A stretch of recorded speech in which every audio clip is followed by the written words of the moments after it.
വചന ധ്യാനത്തിലേക്ക് ഒരു വാക്യം വായിച്ച് സഹായിക്കണം. അതിനുള്ളിൽ ശബ്ദം വേണ്ട വിധത്തിൽ ഒന്ന് സജ്ജീകരിച്ച് തരണം. വായിക്കേണ്ട തിരുവചന ഭാഗം വെളിപ്പാട് പുസ്തകം 2-ാം അധ്യായം അതിൻ്റെ 1 മുതൽ 5 വരെയുള്ള വചനങ്ങൾ. വെളിപ്പാട് പുസ്തകം 2-ന്റെ 1 മുതൽ 5 വരെ. എഫെസോസിലെ സഭയുടെ ദൂതൻ എഴുതുക: 7 നക്ഷത്രം വലങ്കയിൽ പിടിച്ചും കൊണ്ട് 7 പൊൻ നിലവിളക്കുകളുടെ നടുവിൽ നടക്കുന്നവൻ അരുളി ചെയ്യുന്നത്: ഞാൻ നിന്റെ പ്രവൃത്തിയും പ്രയത്നവും സഹിഷ്ണുതയും കൊള്ളരുതാത്തവരെ നിനക്ക് സഹിച്ചുകൂടാത്തതും അപ്പോസ്തലന്മാരാതിരിക്കെ തങ്ങൾ അപ്പോസ്തലന്മാർ എന്ന് പറയുന്നവരെ നീ പരീക്ഷിച്ച് കള്ളന്മാരെന്ന് കണ്ടതും നിനക്ക് സഹിഷ്ണുതയുള്ളതും എന്റെ നാമനിമിത്തം നീ സഹിച്ചതും തളർന്നു പോകാഞ്ഞതും ഞാൻ അറിയുന്നു. എങ്കിലും നിന്റെ ആദ്യ സ്നേഹം വിട്ടുകളഞ്ഞു എന്നൊരു കുറ്റം നിന്നെ കുറിച്ച് പറവാനുണ്ട്. നീ ഏതിൽ നിന്ന് വീണിരിക്കുന്നു എന്ന് ഓർത്ത് മാനസാന്തരപ്പെട്ട് ആദ്യത്തെ പ്രവൃത്തി ചെയ്യുക. അല്ലാഞ്ഞാൽ ഞാൻ വരികയും നീ മാനസാന്തരപ്പെടാഞ്ഞാൽ നിന്റെ നിലവിളക്ക് അതിന്റെ നിലയിൽ നിന്ന് നീക്കുകയും ചെയ്യും. പരിശുദ്ധ കർത്താവേ, അനുഗ്രഹിക്കപ്പെട്ട തിരുവചനത്തിനായി സ്തോത്രം. ഞങ്ങളത് വായിച്ചിട്ടുണ്ട്. അതിൻ്റെ ഉള്ളിലൂടെ അവിടുത്തെ ആത്മാവ് ഞങ്ങളെ നയിച്ച് കൃത്യതയാർന്ന അളവിൽ വചനത്തിൽ പ്രസംഗിപ്പാൻ, എഴുതപ്പെട്ട ആത്മാവിൽ അതിനെ വിഭജിക്കുവാൻ, ദേശത്തിന് കേൾവിക്കാരായ സഹോദരങ്ങൾക്ക്, ദൈവസഭയ്ക്ക് ഒരുപോലെ വിടുതലും അനുഗ്രഹമായി തീരുവാൻ യേശുവിൻ നാമത്തിൽ ഞങ്ങളെ ശുശ്രൂഷകളെ ഏൽപ്പിച്ച് സ്തോത്രം ചെയ്ത് പ്രാർത്ഥിക്കുന്നു. പ്രാർത്ഥനയുടേതിനായ സ്തോത്രം കർത്താവിൻ്റെ വലിയൊരു നാമത്തിൽ തന്നെ. ആമേൻ. അനുഗ്രഹീതമായ ദൈവവചനത്തിനായി ദൈവത്തിന് മഹത്വം. പണ്ട് വേദപുസ്തക രചനയുടെ, വിശേഷിച്ച് പുതുനിയമ രചനയുടെ കാലഘട്ടത്തിൽ പ്രസിദ്ധങ്ങളായ 3 നഗരങ്ങൾ സമ്പന്ന നഗരങ്ങളായിരുന്നു. അവ യഥോചിതം കൊരിന്ത്, മറ്റൊന്ന് എഫെസോസ്, ഇനിയൊന്ന് ഫിലിപ്പിയ എന്നിവയായിരുന്നു. അനവധി പ്രസിദ്ധങ്ങളായ നഗരങ്ങളുണ്ട്. തെസ്സലോനിക്ക, അഥേന, ഇങ്ങനെയൊക്കെയുള്ള നഗരങ്ങൾ. ഇതിൽ കൊരിന്ത് ഒരു കൊമേഴ്സ്യൽ നഗരം അഥവാ വാണിജ്യ പട്ടണമായിരുന്നു. അതൊരു തുറമുഖ നഗരം കൂടിയായിരുന്നു.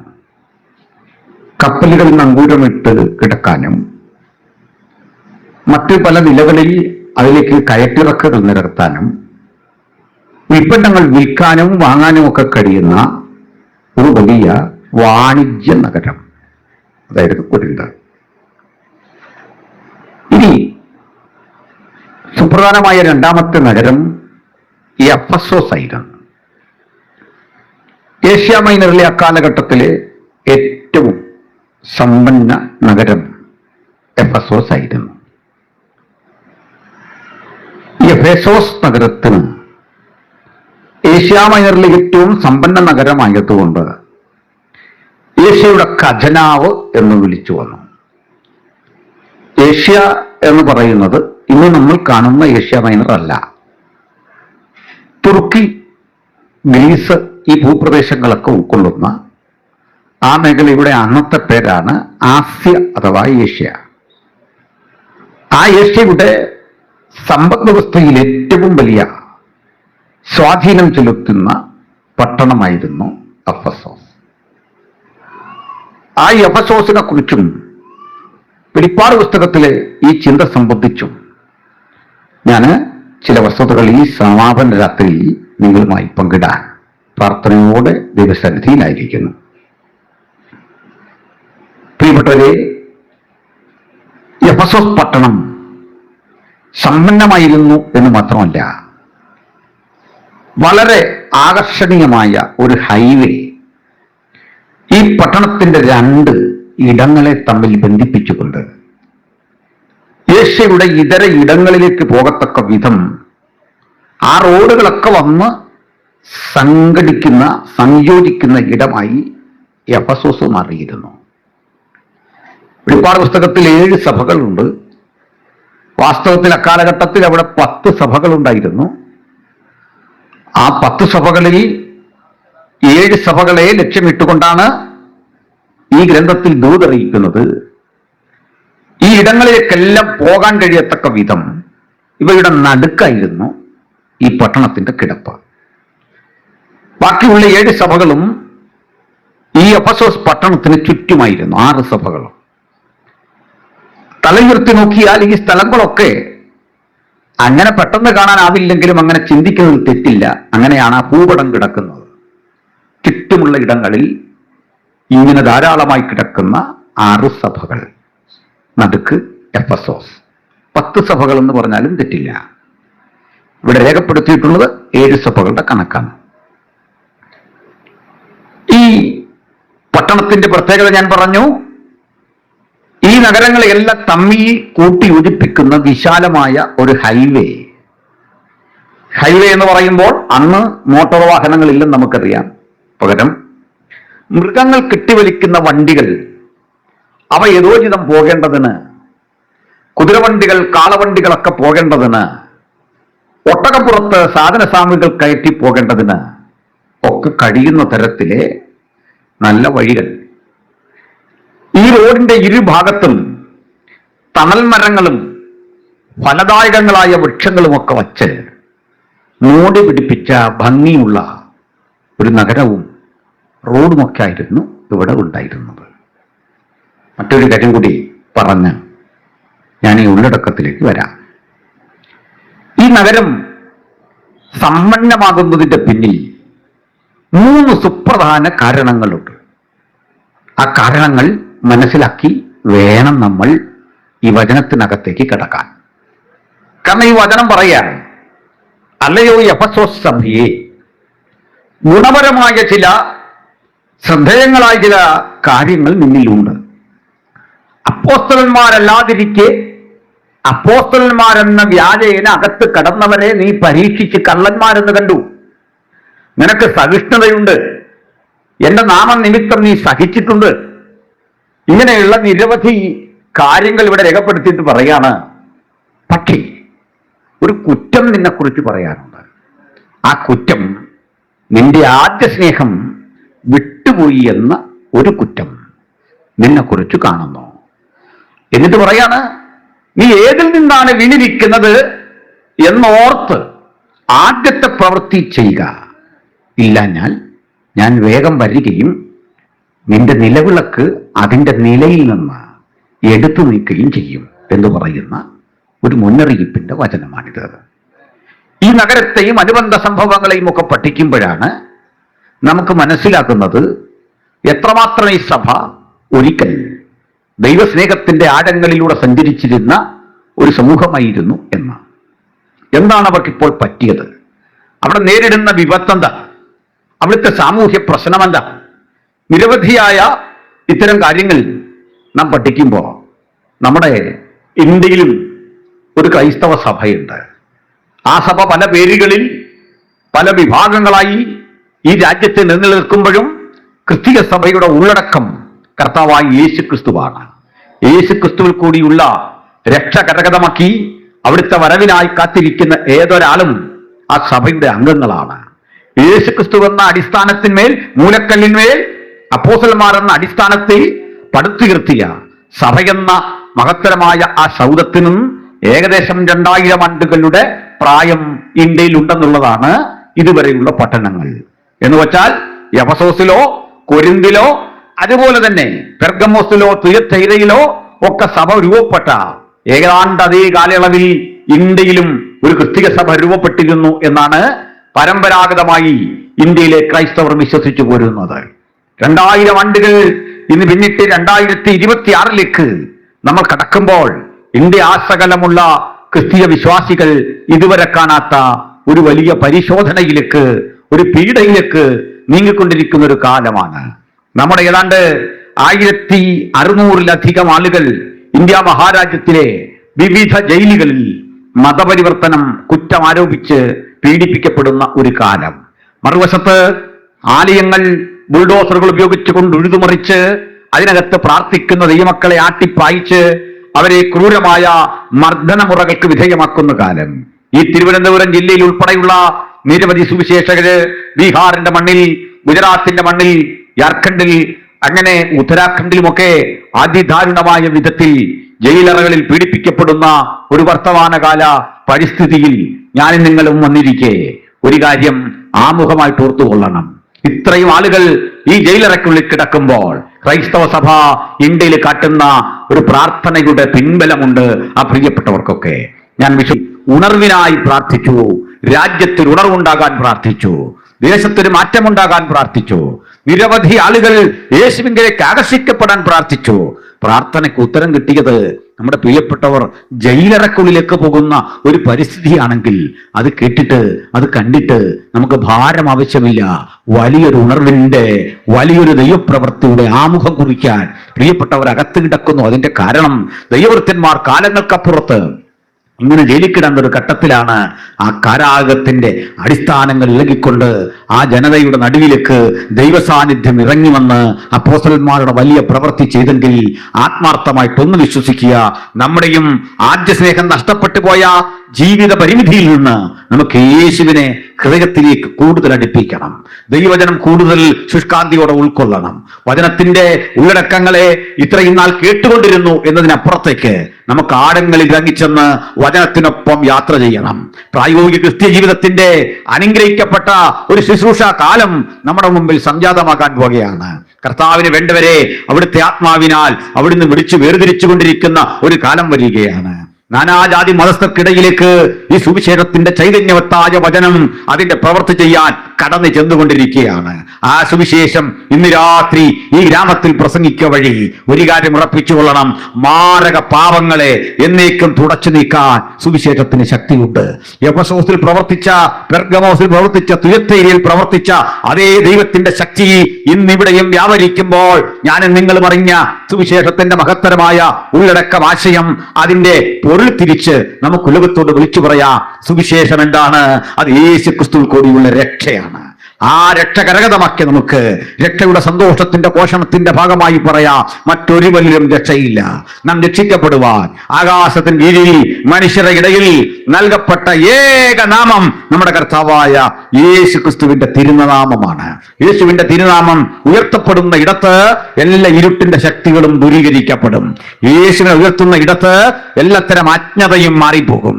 യേശുവിനെ ഉയർത്തുന്ന ഇടത്ത് എല്ലാത്തരം സാത്താന്യ പദ്ധതികളും മാറിപ്പോകും. ഇതാ പ്രവർത്തിക്കുന്ന ഒരു യേശു നമ്മുടെ കൂടെയുണ്ട്, ഇടപെടുന്ന ഒരു യേശു നമ്മുടെ കൂടെയുണ്ട്, പ്രാർത്ഥന കേൾക്കുന്ന ഒരു യേശു നമ്മുടെ കൂടെയുണ്ട്. ഞാനും നിങ്ങളും പാടുമ്പോൾ, പ്രാർത്ഥിക്കുമ്പോൾ കാത് കൂർപ്പിച്ചിരുന്ന് ഉത്തരം പറയുന്ന, മറുപടി പറയുന്ന മഹാദൈവത്തിന്റെ പുത്രൻ ഇന്ന് നമ്മുടെ കൂടെയുണ്ട്. അവിടുന്ന് ഈ ദേശത്തെ കണ്ടുകൊണ്ടിരിക്കുന്നു, വചനം കേൾക്കുന്ന നിങ്ങളെ കണ്ടുകൊണ്ടിരിക്കുന്നു, ചുറ്റുപാടുമുള്ള ഞങ്ങളുടെ സഹോദരങ്ങളെ കണ്ടുകൊണ്ടിരിക്കുന്നു. നാളിതുവരെയായി നിങ്ങൾ ചോദിക്കുന്ന നിരവധി ചോദ്യങ്ങളുടെ ഉത്തരം ഈ വചനത്തിൽ നിങ്ങൾക്ക് ഇന്ന് കിട്ടാൻ പോവുകയാണ്. നിങ്ങൾ ജീവിതത്തിൽ പരാജിതരാകാം, ദുഃഖിതരാകാം, ആശങ്കകളുടെ മുൾമുനയിൽ നിൽക്കുന്ന സഹോദരങ്ങളാകാം. ഒന്നുറപ്പിച്ചുകൊള്ളൂ, ഈ 3 രാത്രികളിലെ പാട്ട്, ഇവിടെ കേട്ട ദൈവത്തിന്റെ വചനം, ഈ അന്തരീക്ഷത്തിൽ മുടങ്ങിക്കേൾക്കുന്ന ദൈവത്തിന്റെ വചനം അടുത്തടുത്തുള്ള വീടുകളെ, അത് കേട്ടവരെ, കാതുകൂർപ്പിച്ചിരുന്നവരെ ഒക്കെ ശുദ്ധീകരിച്ചു കൊണ്ടിരിക്കുകയാണ്. കുടുംബത്തിലുള്ള അനൈക്യതയൊക്കെ മാറി ഛിദ്രിപ്പിക്കുന്ന ആത്മാവ് ഭവനത്തിൽ നിന്ന് മാറിപ്പോവുകയാണ്. ദുഷ്ട പോരാട്ടങ്ങളൊക്കെ മാറി കുടുംബം ശുദ്ധീകരിക്കപ്പെടുന്ന ഒരു നല്ല അനുഭവത്തിലേക്ക് ദൈവം സഭ ഒരുക്കുകയാണ്. പ്രാർത്ഥനയോടെ ദിവസത്തിലായിരിക്കുക. ദൈവം ഇന്ന് രാത്രി വലിയ ചെയ്യട്ടെ. കർത്താവ് നമ്മുടെ കൂടെ ഇരുന്ന് വലിയ പ്രവൃത്തികൾ ചെയ്യട്ടെ. നമുക്ക് എഫെസോസിലേക്ക് ഒന്ന് മടങ്ങി വരാം. ആ സ്ഥലം ഒന്നുകൂടെ പരിചയപ്പെടാം. ഞാൻ പറഞ്ഞു, വിശാലമായ ഒരു ഹൈവേ അവിടെ ഉണ്ട്. അവിടെ ധാരാളം വാണിജ്യ ഇടപാടുകൾ നടന്ന് ആ പട്ടണം സമ്പന്നമായിട്ടുണ്ട്.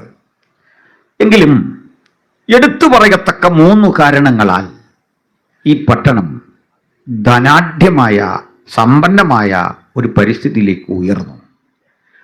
എന്തൊക്കെയായിരുന്നു ആ സമ്പദ്സ്ഥിതി അഭിവൃദ്ധിപ്പെടാനുള്ള 3 കാരണങ്ങൾ ഞാനവ ചുരുക്കി പറയാം. ഈ പട്ടണത്തിൽ ആളുകൾ ഒരു തരം പ്രത്യേക ആരാധനാ രീതി അവലംബിച്ചു പോന്നിരുന്നു. ഒരു തീർത്ഥാടന കേന്ദ്രം ആ പട്ടണത്തിൽ ഉണ്ടായിരുന്നു.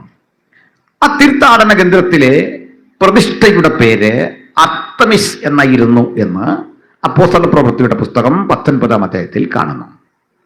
ഈ അർത്തമീസ് എന്ന് പറയുന്ന അന്നാട്ടുകാരുടെ ദേവതയ്ക്ക് ഒരു പ്രത്യേകതയുണ്ട്.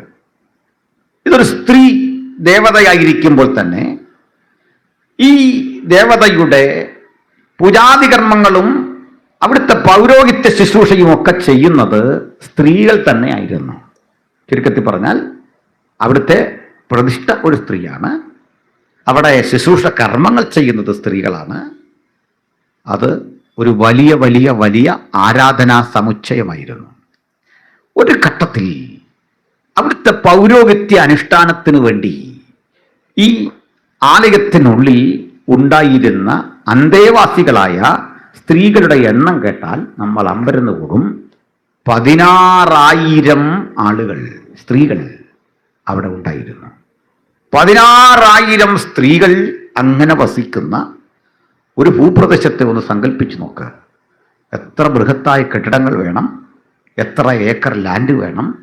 ഒരു വലിയ തീർത്ഥാടന കേന്ദ്രം. ഇവിടുത്തെ പ്രതിഷ്ഠയുടെ പ്രത്യേകത ഒരു വെണ്ണക്കല്ലിൽ തീർത്ത ശില്പമായിരുന്നു. ഒരു പടുകൂറ്റൻ ശില്പം. ഭീമാകാര രൂപിയായ ഒരു സ്ത്രീയുടെ നഗ്ന പ്രതിമയായിരുന്നു. അസാധാരണമായ ആ പ്രതിമയുടെ വലിപ്പം നിമിത്തം ആളുകൾ കരുതിപ്പോന്നു, ഇത് മനുഷ്യൻ പണി കഴിപ്പിച്ച ഒരു ശില്പമല്ല, മറിച്ച് ആകാശരാജ്ഞിയായിരുന്ന അർത്തമീസ് മനുഷ്യരോടുള്ള താല്പര്യം നിമിത്തം ഭൂമിയിൽ അവതരിച്ചു വന്ന് സ്ഥാനമുറപ്പിച്ചത് എഫെസോസിലാണ്. അതുകൊണ്ട് അവർ ഒരു പേരിട്ടു, ആകാശരാജ്ഞി. ഇതും അപ്പോസ്തല പ്രവൃത്തിയുടെ വായനയിൽ നിങ്ങൾക്ക് കാണാൻ സാധിക്കും. അർത്തമീസിനെ പൂജാതി കർമ്മങ്ങൾ കൊണ്ട് ബഹുമാനിക്കുന്ന, അവിടുത്തെ കർത്തവ്യങ്ങളും കർമ്മങ്ങളും നിർവഹിക്കുന്നത് സ്ത്രീകളാണ്.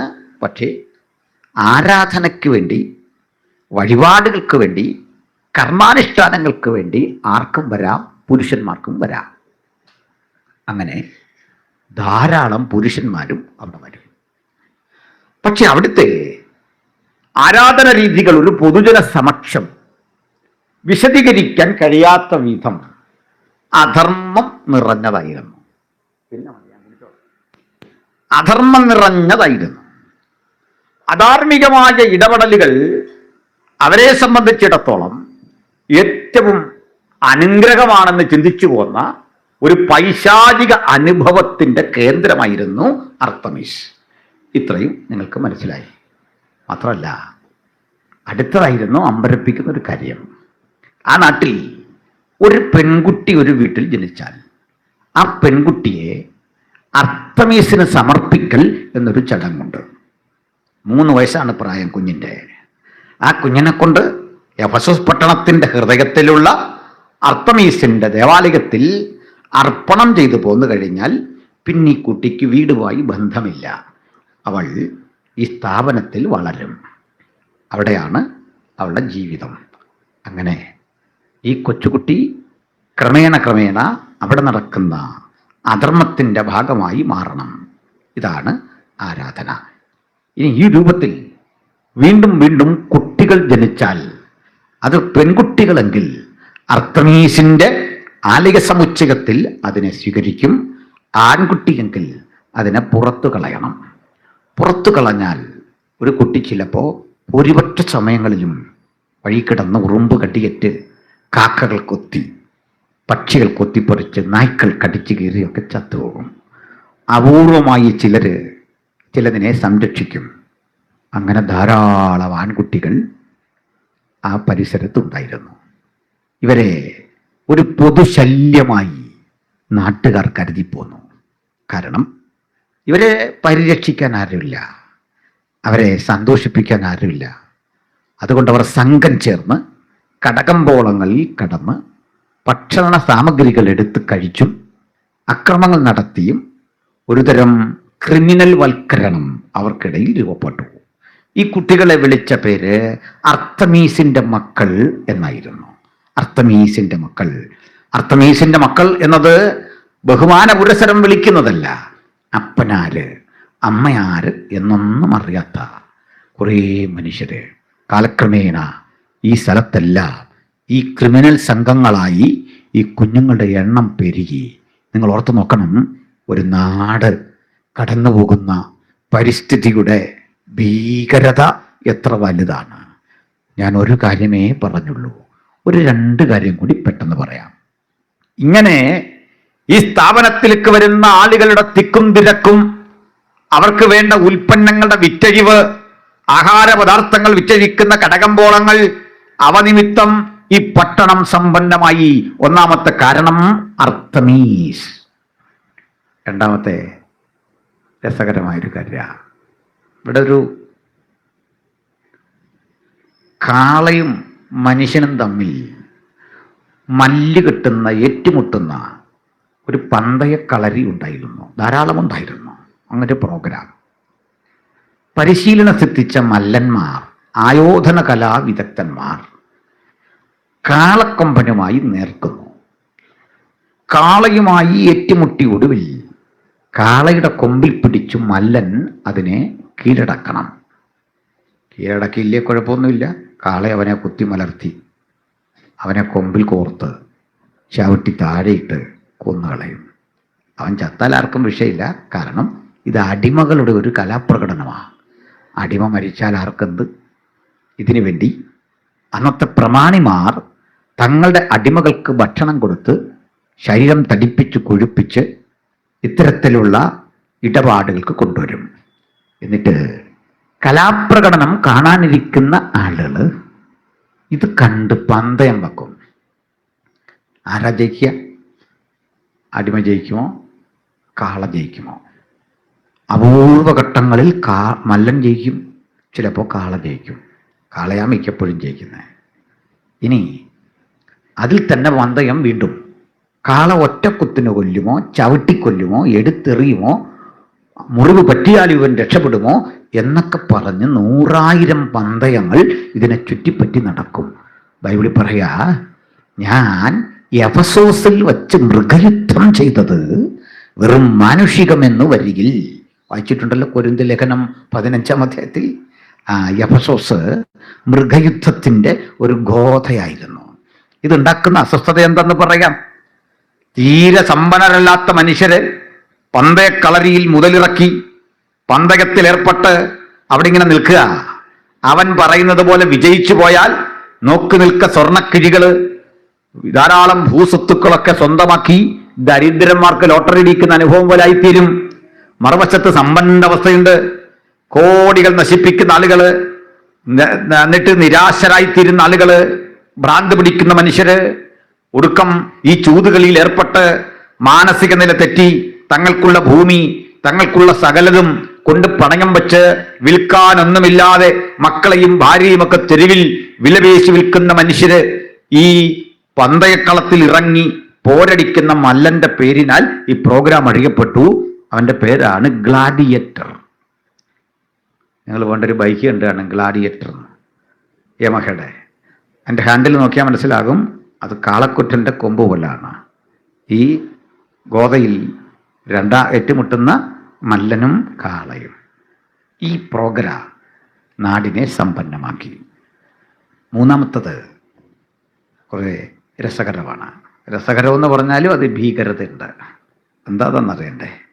നിങ്ങൾക്ക് ഒരു ശത്രു ഉണ്ടെന്നിരിക്കട്ടെ, അയൽക്കാരനാകാം, ബന്ധുവാകാം, ആരുമാകാം. ശത്രുവായി തീർന്ന മനുഷ്യനെ അയാളെ വകവരുത്താൻ വേണ്ടി, ശത്രുവിനെ ഉന്മൂലനം ചെയ്യാൻ വേണ്ടി ആ കർമ്മങ്ങൾ നിർവഹിക്കുന്ന ഒരു പറ്റം മാന്ത്രികന്മാർ എഫസോസിൽ ജീവിച്ചിരുന്നു. ആ മാന്ത്രികന്മാർ അടിയിലേക്ക് നിങ്ങൾ ചെന്നാൽ പണം കൊടുത്ത് അവിടുന്ന് ഒരു കല്ല് വാങ്ങണം. ഒരു ചെറിയ പലക പോലുള്ളൊരു കല്ല്, ഒരു പീസ് കല്ലിൻ്റെ പൈസ അടച്ചു വന്നിട്ട് നിങ്ങളുടെ ശത്രുവിൻ്റെ പേര് അയാൾ ചോദിക്കും. പേര് പറയുമ്പോൾ അയാൾ ആ പേര് അതിൽ എഴുതും. എഴുതിയിട്ട് അദ്ദേഹം വളർത്തുന്ന ഒരു സർപ്പത്തെ പുറത്തെടുത്ത് ഈ പേരിലേക്ക് കൊത്താൻ പറയും. ഈ പേരിൽ സർപ്പം ഇങ്ങനെ കൊത്തി കൊത്തി കൊത്തി അങ്ങനെ ആ പണി ചെയ്തുകൊണ്ടിരിക്കുമ്പോൾ ദൂരത്തുള്ള നിങ്ങളുടെ ശത്രു ഈ വിഷബാധ ഘട്ടം ഘട്ടമായി ഏറ്റ് അയാൾക്ക് കുടുംബത്തിലും ജീവിതത്തിലും പതുക്കെ പതുക്കെ ദുരിതം വന്ന് കാലക്രമേണ മാരക രോഗത്തിന് അടിമപ്പെട്ട് മരിക്കുമെന്ന് ആളുകൾ വിശ്വസിച്ചു വന്നു.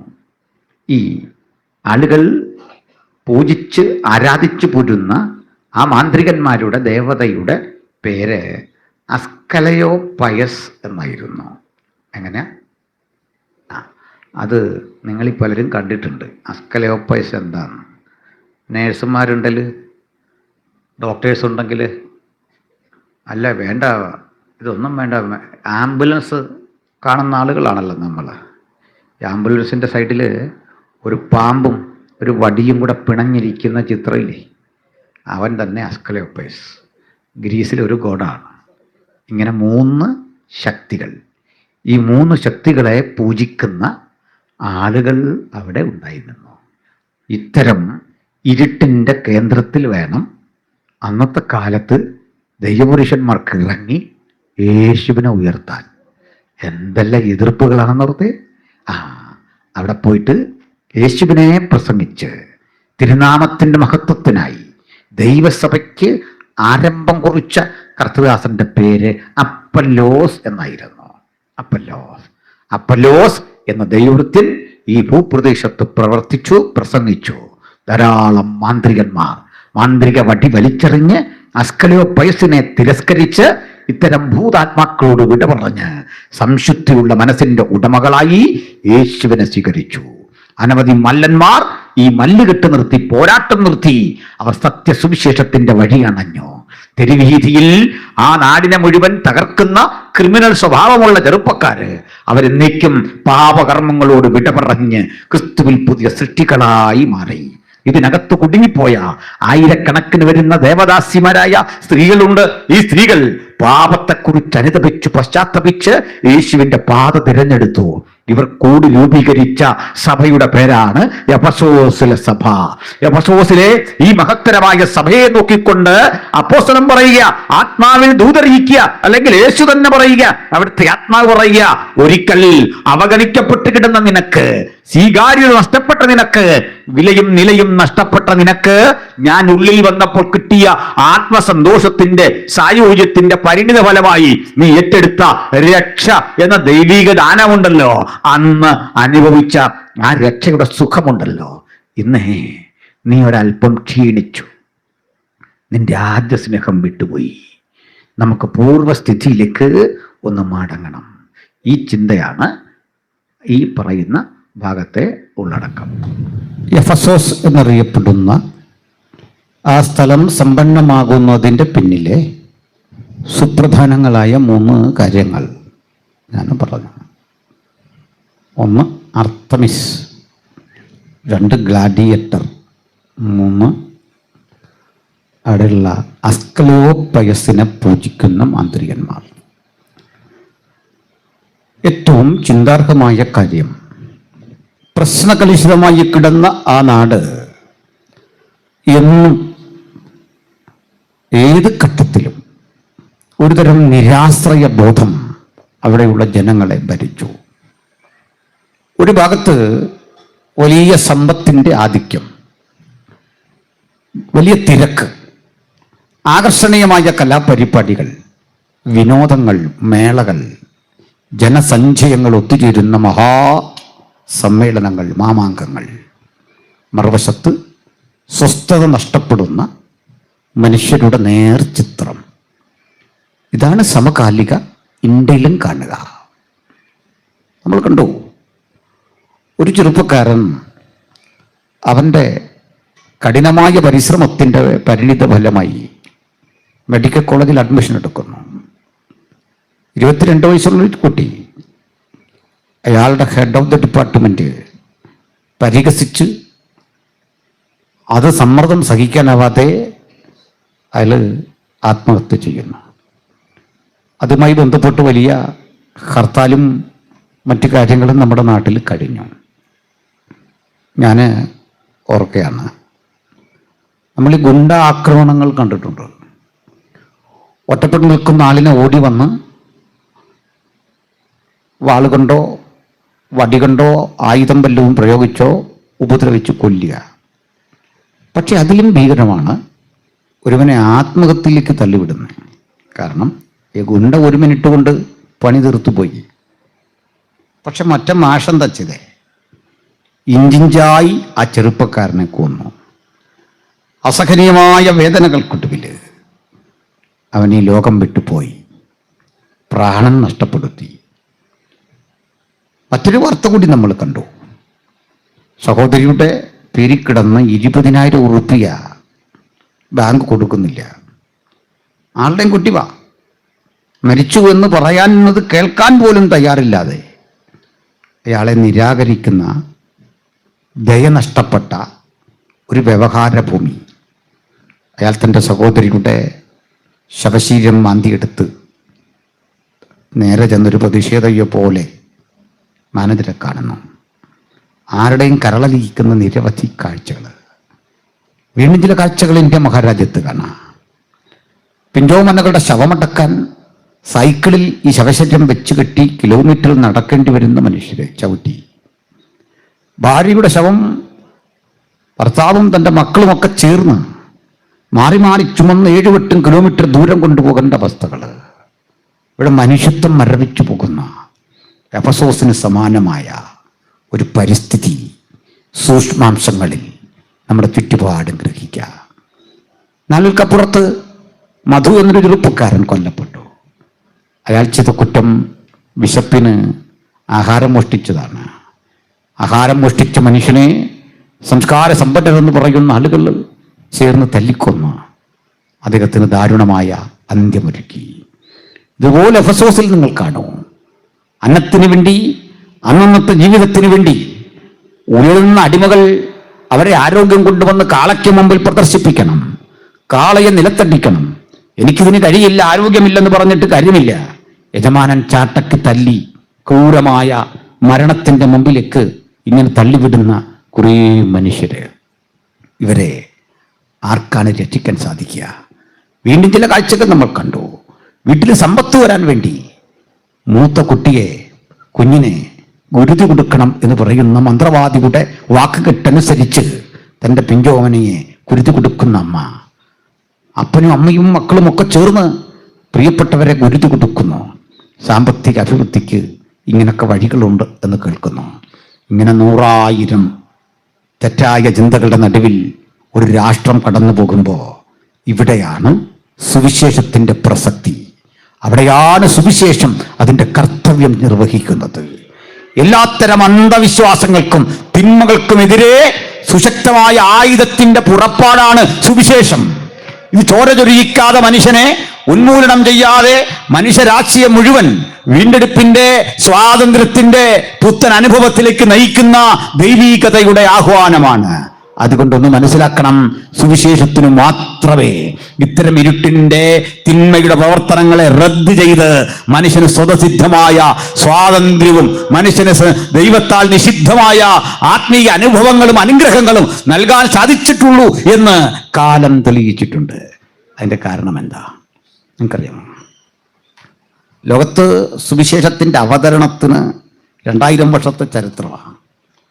ഈ 2000 ആണ്ടുകൾക്കുള്ളിൽ ഏറ്റവും അധികം കൊന്നൊടുക്കാനും ഉന്മൂലനം ചെയ്യാനും നശിപ്പിക്കാനും ലോകരാഷ്ട്രങ്ങൾ കച്ചകെട്ടി ഇറങ്ങിയതും ഈ സുവിശേഷത്തെയാണ്. അന്നും ഇന്നും ഏറ്റവും അധികം എതിർപ്പുകളെ സഹിച്ചുകൊണ്ടാണ് സുവിശേഷത്തിന്റെ പ്രവൃത്തി എല്ലായിടത്തും നടക്കുന്നത്. പക്ഷേ ആർക്കും പിടിച്ചു കെട്ടാനാവാത്ത വിധം, ആർക്കും തടസ്സപ്പെടുത്താനാവാത്ത വിധം പടർന്നു പന്തലിച്ച് ഒരു മഹാവൃക്ഷമായി ഇത് വളരുമ്പോൾ, അതിൻ്റെ ശാഖകളിൽ 10,000 ലക്ഷങ്ങൾ കോടികൾ ആശ്വാസം കണ്ടെത്തുമ്പോൾ ദൈവത്തിൻ്റെ മക്കളെ അറിയുക, ഇതിന്റെ പിന്നിലെ കാരണഭൂതൻ മഹാദൈവമാണ്. ദൈവത്തിന്റെ കാരുണ്യമാണ് സുവിശേഷത്തിൽ നിഷിദ്ധമായിരിക്കുന്നത്. ആ കരുണ കൂടാതെ ഒരാളെങ്കിലും ഈ രാത്രി ദൈവവചനം കേൾക്കുന്നെങ്കിൽ ഇതാ ദൈവവചനം നിങ്ങൾക്ക് വിടുതലാകുന്നു, ശുദ്ധീകരണമാകുന്നു. ദൈവവചനം നിങ്ങളെ അടിമുടി മാറ്റിമറിക്കുന്ന ദൈവീക ഇടപെടലായിത്തീരുന്നു. ദൈവവചനം രോഗശാന്തിയായിത്തീരുന്നു. നിങ്ങളുടെ കുടുംബങ്ങൾ അഭിമുഖീകരിക്കുന്ന പ്രയാസ പ്രശ്നങ്ങൾക്കൊക്കെ ആത്യന്തിക ഉത്തരം തരാൻ ഈ ദൈവവചനത്തിന്, സുവിശേഷത്തിന് സാധിക്കും. തൻ്റെ ഏകജാതനായ പുത്രനിൽ വിശ്വസിക്കുന്ന ഏവനും നശിച്ചു പോകാതെ നിത്യജീവൻ പ്രാപിക്കേണ്ടതിന് ദൈവം തൻ്റെ പുത്രനെ നൽകുവാൻ ലോകത്തെ സ്നേഹിച്ചു. ഈ മഹാലോകത്തെ സ്നേഹിച്ച സ്നേഹനിധിയായ നല്ല പിതാവിൻ്റെ അരികിലേക്ക് നമുക്കെങ്ങനെ ചെന്നണയാം എന്നുള്ള സന്ദേശമാണ് യേശുവിൻ്റെ സുവിശേഷം. യേശു കർത്താവ് പറഞ്ഞു, ഞാൻ തന്നെ വഴിയും സത്യവും ജീവനുമാകുന്നു.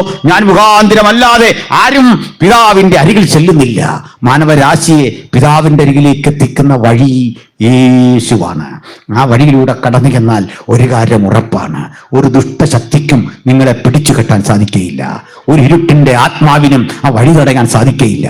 ജയമെടുത്ത് യേശുവിനൊപ്പം ഞാൻ പോകുകയാണ്. ജയാളിയായവന്റെ പിന്നിൽ ഞാൻ അണിനിരക്കുകയാണ്. തോല് പിണയാത്ത ആ ദൈവപുത്രനെ നമുക്കൊരു കൂടി ഉയർത്തിക്കൊണ്ട് ദേശത്തോട് സുവിശേഷം ആവർത്തിക്കാം. മറ്റൊരുവരിലും രക്ഷയില്ല. നാം രക്ഷിക്കപ്പെടുവാൻ ആകാശത്തിന് കീഴിൽ മനുഷ്യരുടെ ഇടയിൽ നൽകപ്പെട്ട ഒരേ ഒരു നാമം യേശു ക്രിസ്തുവിന്റെ നാമം. Hallelujah, praise the Lord. അപ്പോൾ ഈ എഫെസോസിലേക്ക്, കലുഷിതമായി കിടക്കുന്ന കാലാവസ്ഥയുള്ള ഈ സ്ഥലത്തേക്ക് ആദ്യം സുവിശേഷം പറയാൻ എത്തുന്നത് അപ്പല്ലോസാണ്. ബൈബിളിൽ എല്ലാവരും അങ്ങനെ ശ്രദ്ധിക്കാത്ത രണ്ട് കഥാപാത്രങ്ങളുണ്ട്. ഒരാൾ അപ്പല്ലോസും മറ്റൊരാൾ ബർന്നബാസുമാണ്. ഈ നിരയിൽ വരുന്നതും നമ്മൾ ശ്രദ്ധിച്ചിട്ടുള്ളതുമായ ആള് പൗലുസാണ്. ഈ മൂവരും അതിശക്തരായ സുവിശേഷകരായിരുന്നു. അവർ മൂന്നുപേരിലും ദൈവം നിറച്ച അഭിഷേകം സുശക്തമായിരുന്നു. അപ്പല്ലോസ് ഒരു മഹാതാർക്കികനാണ്. ബർന്നബാസ് ഉജ്ജ്വലനായൊരു പ്രസംഗകനാണ്. പൗലോസ് ആകട്ടെ യഹൂദന്മാരുടെ വാദപ്രതിവാദങ്ങൾക്ക് യഥോചിതം ഉത്തരം കൊടുക്കാൻ കഴിയുന്ന, ഒരേ സമയം അധ്യാപകനും പ്രസംഗകനും പാസ്റ്ററും ശുശ്രൂഷക്കാരനും അപ്പോസ്തലത്വവും എല്ലാം ഒരുപോലെ സമ്മേളിക്കുന്ന ഒരു വിശേഷ വ്യക്തിത്വത്തിന്റെ ഉടമയാണ്. ഈ മൂവരെ പറ്റി പറയുന്നത് എന്താണെന്നറിയണ്ടേ? ഒരുവൻ യഹൂദന്മാരെ മിണ്ടാതാക്കി പ്രസംഗിച്ച്, അടുത്ത ആളിന്റെ കാര്യം വന്നിട്ട് പറയുക, അവൻ അവരെ, മറ്റേയാൾ വന്നിട്ട് അവരെ പരസ്യമായി കണ്ണിച്ച് കളഞ്ഞു. അപ്പൊ ഒരാൾ വന്ന് മിണ്ടാതാക്കും, അടുത്തയാൾ വന്ന് പരസ്യമായി കണ്ണിക്കും. ഇനി മൂന്നാമതൊരുവൻ വന്ന് ക്രിസ്തു തന്നെ ദൈവപുത്രനെന്ന് തെളിയിച്ചു കൊടുത്തു. അപ്പൊ മിണ്ടാതാക്കുക, കണ്ണിക്കുക, തെളിയിക്കുക, ഈ മൂന്ന് ദൗത്യം ഈ മൂന്ന് പേരും ചേർന്ന് ദൈവനാമത്തിന്റെ മഹിമയ്ക്ക് വേണ്ടി ചെയ്തുകൊണ്ടിരിക്കും കാലത്ത് അപ്പോസ്തലന്മാരോട് കൂടെ ഈ കർത്തൃസേവ ചെയ്തു പോന്ന അപ്പല്ലോസ് എന്ന ദൈവവൃത്യൻ, ഈജിപ്തിലെ അലക്സാണ്ട്രിയയിൽ ജനിച്ചു വളർന്ന ഒരു താർക്കികനായ ദൈവവൃത്യൻ, സൗമ്യമാനസനായ ഒരു ദൈവവൃത്യൻ, അങ്ങനെ എഫെസോസിലെത്തി. എഫെസോസിൽ കുറെ ചെറുപ്പക്കാർ യേശുവിനെ സ്വീകരിച്ചു മുമ്പോട്ട് വന്നു. യേശുവിനെ സ്വീകരിച്ച ആ ചെറുപ്പക്കാര് സന്തോഷചിത്തരായി ആരാധനയിൽ കഴിഞ്ഞു പോകുകയാണ്. കാരണം അവർ മദ്യം ഉപേക്ഷിച്ചു, മയക്കുമരുന്നുകൾ ഉപേക്ഷിച്ചു, എല്ലാത്തരം തിന്മകളോടും വിട പറഞ്ഞു, മന്ത്രവാദത്തിന്റെ ശക്തികളെ ചെറുത്തു, അധർമ്മത്തിന്റെ ഇടപാടുകൾക്ക് അവർ വിപരീതം നിന്നു. ഒന്നിനോടും ഇടപഴകാതെ അത്തരം തിന്മകളോട് സമരം പ്രഖ്യാപിച്ച് ഒരു പുത്തൻ യുവത അവിടെ രൂപപ്പെട്ടു വന്നു. ആ സഭയിലേക്ക് ഒരിക്കല് ഒരു ഭാര്യയും ഭർത്താവും ആരാധന കഴിക്കാൻ അവിടെ സന്ദർശകരായി ചെന്നു. ആളെ ബൈബിൾ വായിച്ചിട്ടുള്ളവർക്കറിയാം. അക്വിലാസ്, അദ്ദേഹത്തിൻ്റെ ഭാര്യ പ്രിസ്കില്ല, ഈ രണ്ടുപേരെ ആരാധനയ്ക്ക് ചെന്നു. ഇവരും നല്ല ഒരു കുടുംബമാണ്, നല്ല വചനം അറിയാവുന്നൊരു കുടുംബമാണ്. അപ്പൊല്ലോസ് എന്ന ദൈവവൃത്യൻ ആത്മശക്തിയോടെ വചനം അങ്ങോട്ട് പ്രസംഗിച്ചപ്പോൾ അത് കേട്ടുകൊണ്ടിരുന്ന അക്വിലാസിനും പ്രിസ്കില്ലയ്ക്കും വലിയ സന്തോഷം. പക്ഷെ അവരൊരു കാര്യം ദർശിച്ചു. വചനം ചെന്ന് ഹൃദയത്തിലേക്ക് കൊള്ളുമ്പോൾ അതിൻ്റെ ക്രിയ നടക്കാതെ പോകുന്ന ഏതോ ഒരു ഘടകം അവർക്കിടയിൽ പ്രവർത്തിക്കുന്നു. ഇന്ന് വചനം കേൾക്കുമ്പോൾ ആർക്കെങ്കിലും അങ്ങനെ ഉണ്ടെങ്കിൽ ജയമെടുത്തു വേണം പോകാൻ. സ്തോത്രം. വചനം രക്ഷിക്കുമെന്ന് പറഞ്ഞാൽ രക്ഷിച്ചിരിക്കും. വചനം സൗഖ്യമാക്കും എന്ന് പറഞ്ഞാൽ സൗഖ്യമാക്കിയിരിക്കും. വചനം അസ്വസ്ഥതകളെ മാറ്റുമെന്ന് പറഞ്ഞാൽ മാറ്റിയിരിക്കും. എവിടെങ്കിലും അവിശ്വാസം കടന്നുകൂടി ആ ഇഫക്റ്റ് കിട്ടുന്നില്ലെങ്കിൽ നിന്റെ ആദ്യ സ്നേഹം വിട്ടുപോയി എന്നൊരു കുറവിൻ്റെ വ്യാപനം അവിടെ ഉണ്ടെന്നർത്ഥം. അതുകൊണ്ട് ഈ സമാപന രാത്രി നമുക്കൊന്ന് തിരിഞ്ഞു വരണം. സമാപന രാത്രി നമുക്ക് ക്രിസ്തുവിലേക്ക് തിരിയണം, സുവിശേഷത്തിന്റെ മഹിമയിലേക്ക് തിരിയണം, പരിശുദ്ധാത്മ നിയോഗത്തിലേക്ക് തിരിയണം. പ്രാർത്ഥനയോടെ ദിവസം ഇരുന്നട്ടെ. പ്രിയരേ, എന്താണ് സംഭവിച്ചത്? അഖിലാസും പ്രിസ്കില്ലയും യോഗം കഴിഞ്ഞ അപ്പൊല്ലോസിന്റെ അരികിൽ ചെന്നു. കർത്തദാസനെ, അങ്ങേ ദൈവം ഉപയോഗിച്ച വിധങ്ങൾ എത്ര ശ്രേഷ്ഠകരമാണ്. പക്ഷേ താങ്കളുടെ ഇവിടുത്തെ ശുശ്രൂഷ തീർന്നു. ഞങ്ങൾ താങ്കളെ കൊണ്ടുപോവാ. അങ്ങ് ഭാരപ്പെടണ്ട, സഭയും ഭാരപ്പെടണ്ട. അങ്ങക്ക് പകരം ഇവിടേക്കൊരാളെ അയക്കും. അങ്ങ് ഞങ്ങളുടെ സഭയിലെത്തിയാൽ ഈ വചനത്തിന്റെ ഉൾക്കാഴ്ചകൾ അങ്ങോട്ട് വിശദീകരിക്കുമ്പോൾ ഞങ്ങൾക്ക് ഇഹലോകം ഉപേക്ഷിച്ച് പരലോകം പോകാനുള്ള ആ സന്തോഷം അപ്പോഴേ കിട്ടും. അങ്ങയുടെ വചനത്തിന്റെ ശക്തി അങ്ങോട്ട് വ്യാപരിക്കും. അതുകൊണ്ട് അങ്ങേ ഞങ്ങൾ കൊരിന്തിലേക്ക് കൊണ്ടുപോകാം. പകരം ഇവിടേക്കൊരാളെ തരാം. അത് വേറെ ആരുമല്ല, ധന്യനായ പൗലുസ.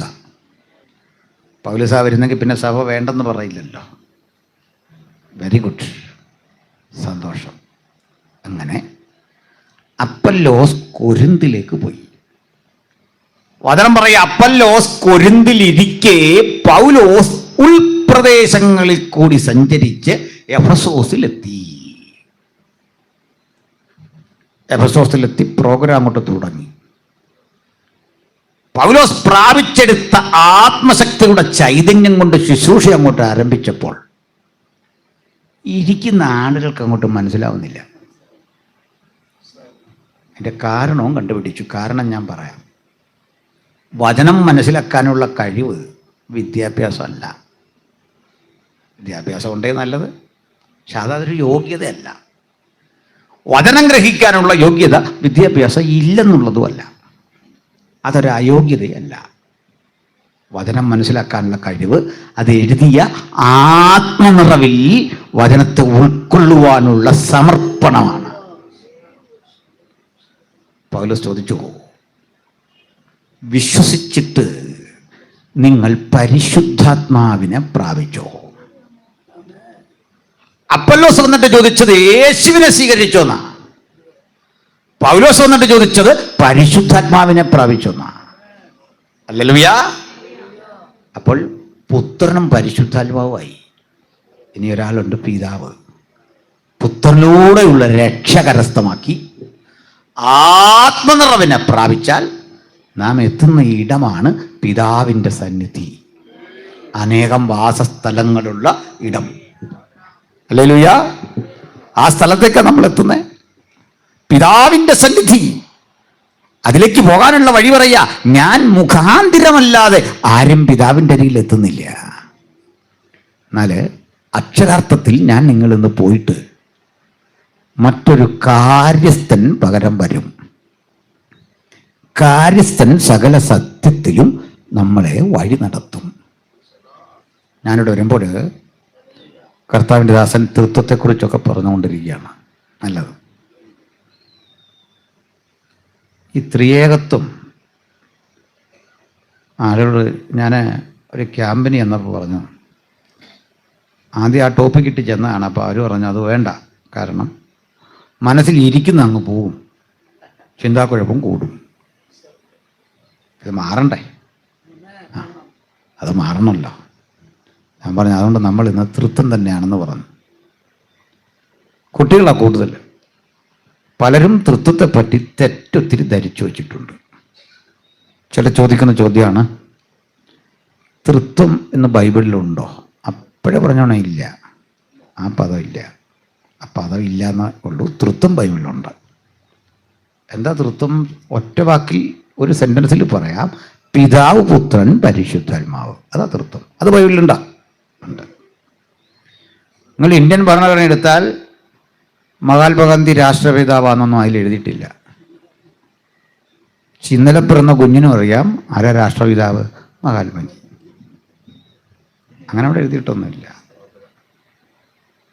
ഇന്ത്യൻ ഭരണഘടന എടുത്താൽ അവിടെ ദേശീയ ഗാനം ജനഗണമനയാന്ന് എഴുതിയിട്ടില്ല. പക്ഷെ എല്ലാവർക്കും അറിയാം. ഇനി ബങ്കിം ചന്ദ്ര ചാറ്റർജിയുടെ വന്ദേ മാതരം ഉണ്ട്, അത് ദേശീയ ഗീതമാണ്. അതും എഴുതിയിട്ടില്ല ഭരണഘടനയിലൊന്നും. പക്ഷെ ഇന്ത്യക്കാർക്കല്ല ഇതറിയാം, അല്ലേ? അതുപോലെ നമുക്കറിയാം തൃത്വം എന്താണ്. അതൊരു ചുരുക്കപ്പേരാ. God the Father, God the Son and God the Holy Spirit. ഇത് പറയാൻ ഉപയോഗിക്കുന്ന ചുരുക്കെഴുത്താണ് ത്രിയേകത്വം. ഈ ത്രിയേകത്വം എന്നതിൻ്റെ ചുരുക്കപ്പേരാ തൃത്വം, ഹോളി ട്രിനിറ്റി. പലരും ഈ തൃത്വം തെറ്റായിട്ടൊക്കെ പഠിച്ചു വെച്ചിട്ടുണ്ട്. 3 ദൈവങ്ങളാണെന്ന് ധരിക്കുന്നവരുണ്ട്. ഒരു ദൈവം 3 രൂപത്തിൽ വന്നതാണെന്ന് ധരിക്കുന്നവരുണ്ട്. ഇത് രണ്ടും തെറ്റാണ്. ഒരു ദൈവം പിതാവ് തന്നെ പുത്രനായി, പുത്രൻ തന്നെ പരിശുദ്ധാത്മാവായി. അങ്ങനെയാണോ? പിതാവ് തന്നെയാണ് പുത്രൻ, പുത്രൻ തന്നെയാണ് പരിശുദ്ധാത്മാവെന്ന് കേട്ടാൽ ഓർത്തുകൊള്ളണം, ദാറ്റ് ഈസ് നോട്ട് ട്രിനിറ്റി. അതും ട്രിനിറ്റി അല്ല. പിന്നെ ട്രിനിറ്റി എന്താ? പിതാവല്ല പുത്രൻ, പുത്രനല്ല പരിശുദ്ധാത്മാവ്. കൺഫ്യൂഷനായി അല്ലേ? പറഞ്ഞുതരാം, തെളിവൂടെ തരാം. പിതാവും പുത്രനും ഒരാളാണെങ്കിൽ ഗെത്സമനയിൽ വെച്ച് യേശു പ്രാർത്ഥിക്കുകയാണ്, എൻ്റെ പിതാവേ എന്ന് വിളിച്ചു. അപ്പൊ പിതാവിന് പറഞ്ഞപ്പോൾ നീ തന്നെയാണല്ലോ പിതാവ്, പിന്നെന്തിനാ പ്രത്യേകിച്ച് വിളിക്കുന്നത്? ക്രൂശിൽ കിടന്നുണ്ടോ എൻ്റെ പിതാവേ, എൻ്റെ പിതാവേ, നീ എന്നെ കൈവിട്ടതെന്ത്? അത് തിരിച്ചു പറഞ്ഞ പോലെ, ഞാൻ നിന്നെ കൈവിട്ടതെന്തെന്ന് ചോദിച്ചാൽ പോലെ. ഒരാളാണ്. 3 persons in one essence. 3 വ്യക്തികൾ, ഒരു സാരാംശം. ഞാനതൊക്കെ ക്ലാസ് എടുത്തിട്ടുണ്ട്. വന്ന വഴിക്കുള്ളൊരു തൃത്വം ഞാൻ പറയുന്നുട്ടോ. പറഞ്ഞു വന്ന വഴിക്ക് പറയേണ്ട ഒരു കാര്യം. ഇതിൻ്റെ തിയറി ഒത്തിരി പഠിച്ചുകൊണ്ടിരുന്നാൽ അങ്ങനെ എളുപ്പം മനസ്സിലാവില്ല. എൻ്റെ പ്രാക്ടിക്കൽ സൈഡിലേക്ക് ഞാൻ വരാം. അപ്പോൾ എളുപ്പത്തിൽ ഗ്രഹിക്കാം. എന്താ പറയുന്നു? നമുക്ക് മനസ്സിലാക്കാനാവാത്തൊരു സങ്കീർണമായ തത്വം ഇതിനകത്താക്കി വെച്ചിട്ട് ക്രൈസ്തവർ തമ്മിൽ ഇങ്ങനെ കലഹിച്ചു കൊണ്ടിരിക്കാൻ ദൈവം ആക്കിയ ഒരു സംഭവമല്ല തൃത്വം. ഇന്ന് തൃത്വത്തെക്കുറിച്ച് സംശയമുള്ള ആരെങ്കിലും ഉണ്ടെങ്കിൽ ആ സംശയം മാറണമെങ്കിൽ ഒറ്റ വഴിയുള്ളൂ. ഒറ്റ വഴി. തൃത്വം ആസ്വദിക്കണം. യഹോവ നല്ലവൻ എന്ന്, പിതാവ് നല്ലവനെന്ന്, പുത്രൻ നല്ലവനെന്ന്, ആത്മാവ് നല്ലവനെന്ന് രുചിച്ചറിയണം. എൻ്റെ വഴികളും ഞാൻ പറയാം. അപ്പം കാര്യങ്ങൾ പോകും. പിതാവ്, നമുക്ക് ആദ്യം നമ്മുടെ പാപ്പയെ ഒന്നോർത്താട്ടെ. പ്രായമുള്ള ആളുകൾ, ചെറുപ്പക്കാർക്ക് അത് അത്ര കണ്ടറിയില്ല. പ്രായമുള്ള ആളുകളോട് ചോദിച്ചാൽ അവർ കാര്യം പറയും.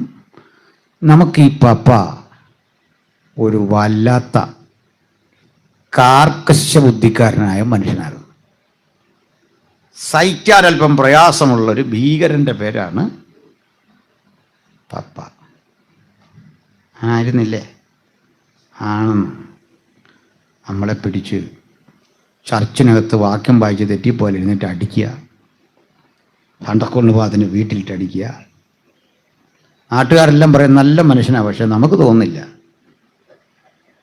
അടി, ഭയങ്കര ഗൗരവക്കാരൻ. പെൺകുട്ടികളോടൊരു ചെറിയ മയം ഉണ്ടെങ്കിലും വീടും പരിസരവും വൃത്തിയല്ലെങ്കിൽ ഭയങ്കര ബഹളം. അമ്മ തന്നെ മിണ്ടുന്നത് ബുദ്ധിമുട്ടി. ഈ പപ്പ വീട്ടിലിരുന്നാൽ ഒരു ബോറിന് അനുഭവമില്ലേ? ഏതാണ്ടൊരു ആകാഴിയാണ്. വേറെ കുഴപ്പമൊന്നുമില്ല, പിണക്കമൊന്നുമില്ല. ഏതാണ്ടൊരു സ്വാതന്ത്ര്യക്കുറവ്. ചിരിക്കാൻ വയ്യ, കളിക്കാൻ വയ്യ, സംസാരിക്കാൻ വയ്യ. അപ്പ ഉണ്ടെങ്കിൽ അടുക്കള വഴി ഓടി രക്ഷപ്പെടുക ആൺകുട്ടികൾ. പെൺകുട്ടികളൊരു മുറിയിലും കയറി അടച്ചിരിക്കുക. കുട്ടികളുടെ ചിരിയും കളി ശബ്ദമൊന്നും പുറത്തു വരാൻ പാടില്ല. അപ്പൻ ഇത്തരം കാർക്കശ്യ ബുദ്ധിക്കാരനാണ്. അപ്പൻ എന്തെല്ലാം നമ്മുടെ അഭിമാനം തകർക്കുന്ന പണി ചെയ്തിട്ടുണ്ട്. ക്ലാസ്സിലേക്ക് വരുന്നു, PT ചെല്ലുന്നു, അവിടുത്തെ മാഷിൻ്റെ കേക്കൽ പറയുന്നു, ഒരു വകയും പഠിക്കുകയില്ല, 2 എണ്ണം കൊടുത്തേക്കണം, ഭയങ്കര കളികളാണ്, വീട്ടിൽ വന്ന് ഉറക്കമാണ്, പെൺകുട്ടികളുടെ കാര്യത്തിൽ ഉറക്കമാണ്. കുട്ടികളുടെയൊക്കെ മുമ്പിൽ നമ്മുടെ അഭിമാനത്തിന് ക്ഷതം വരുത്തിയ കാർക്കശ്യ ബുദ്ധിക്കാരനായ അപ്പൻ നമുക്ക് എന്നും ഒരു ബുദ്ധിമുട്ടായിരുന്നു. സത്യമാണ്. ഇപ്പോഴും ചില കുട്ടികൾക്ക് അപ്പനോട് ഇങ്ങനൊരു മനസ്സുള്ളവരുണ്ട്.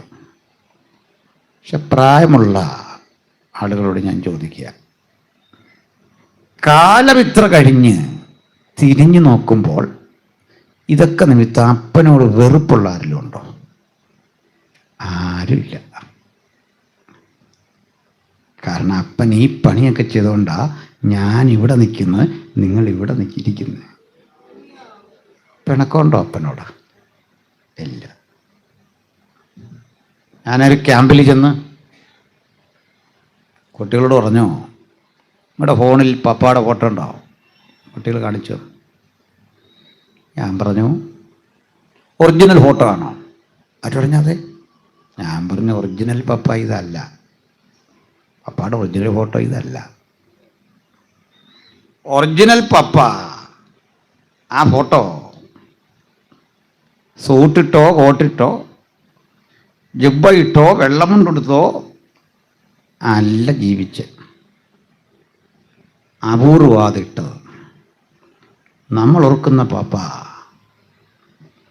പണിയെടുത്ത് വിയർത്ത് കുളിച്ച് വൈകിട്ടൊരു ചായ കുടിക്കാതെ ആ പണം കൂടെ ശേഖരിച്ചു വന്നു വീടിൻ്റെ ഉമ്മറപ്പടിയിൽ നാളെയെക്കുറിച്ചോർത്താകുലപ്പെട്ട്, നാളെ നിങ്ങളെ പുലർത്തുന്ന വിധമോർത്ത് കഷ്ടപ്പെട്ട് പരിഭവം പറയാതെ അവിടെ ഇരുന്ന ആ പപ്പയുടെ ഫോട്ടോ കയ്യിലുണ്ടോ? അത് നമ്മൾ എടുത്തിട്ടില്ല. അതാണ് ശരിക്കും പപ്പ. മനസ്സിലായോ? വാഴക്കുല വെട്ടിയ കറപുരണ്ട ഉടുപ്പുമായി അതുമിട്ട് മാർക്കറ്റിൽ അതുകൊണ്ട് വിറ്റ് നിങ്ങളെ പുലർത്താൻ വേണ്ടി ഒരു നിമിഷ നേരം അധ്വാനിച്ച ആ മനുഷ്യൻ്റെ ആ ചിത്രം മൊബൈലിലോ ആൽബത്തിലോ ഇല്ല, പക്ഷെ ചിലരുടെ മനസ്സിലുണ്ട് അല്ലേ? അതാണ് പപ്പ. നമ്മൾ കഴിച്ചു എന്ന് ഉറപ്പാക്കിയിട്ട് മാത്രം കഴിക്കുന്ന ആൾ. ശിക്ഷിച്ച നിങ്ങളുടെ മുറിവിൽ തലോടാൻ മനസ്സ് വരാതെ നോക്കി നിന്ന് നിങ്ങളെ ശിക്ഷിച്ചതോർത്ത് ഉള്ളം വിങ്ങുന്ന പപ്പ.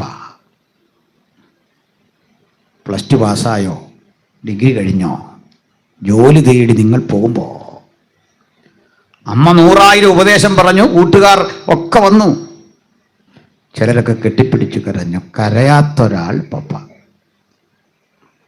നിങ്ങളെ കൊണ്ട് തിരുവനന്തപുരം റെയിൽവേ സ്റ്റേഷനിൽ കൊണ്ടെത്തിച്ചിട്ട് നിങ്ങളങ്ങോട്ട് പോകുമ്പോൾ അമ്മ ഇങ്ങനെ വിങ്ങിപ്പൊട്ടും.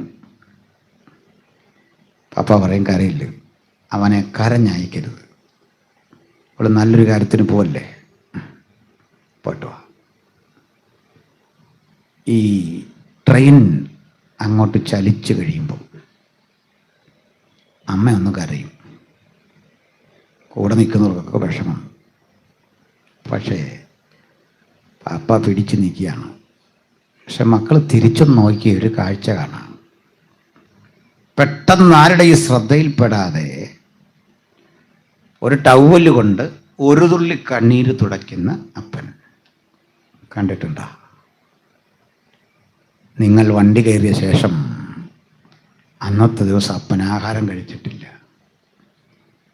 ഓരോ ദിവസവും കാത്തിരിപ്പാ, കത്ത് വരാൻ, ഫോൺ വരാൻ, നിങ്ങളുടെ സുഖം തേടി ഒരു ഇരിപ്പാണ്. പിന്നെ അതിനുശേഷം ആ മനസ്സിലൊരു സന്തോഷം ഉണ്ടായിട്ടില്ല. കാലമേറെ കഴിഞ്ഞ സന്തോഷം വന്നേ.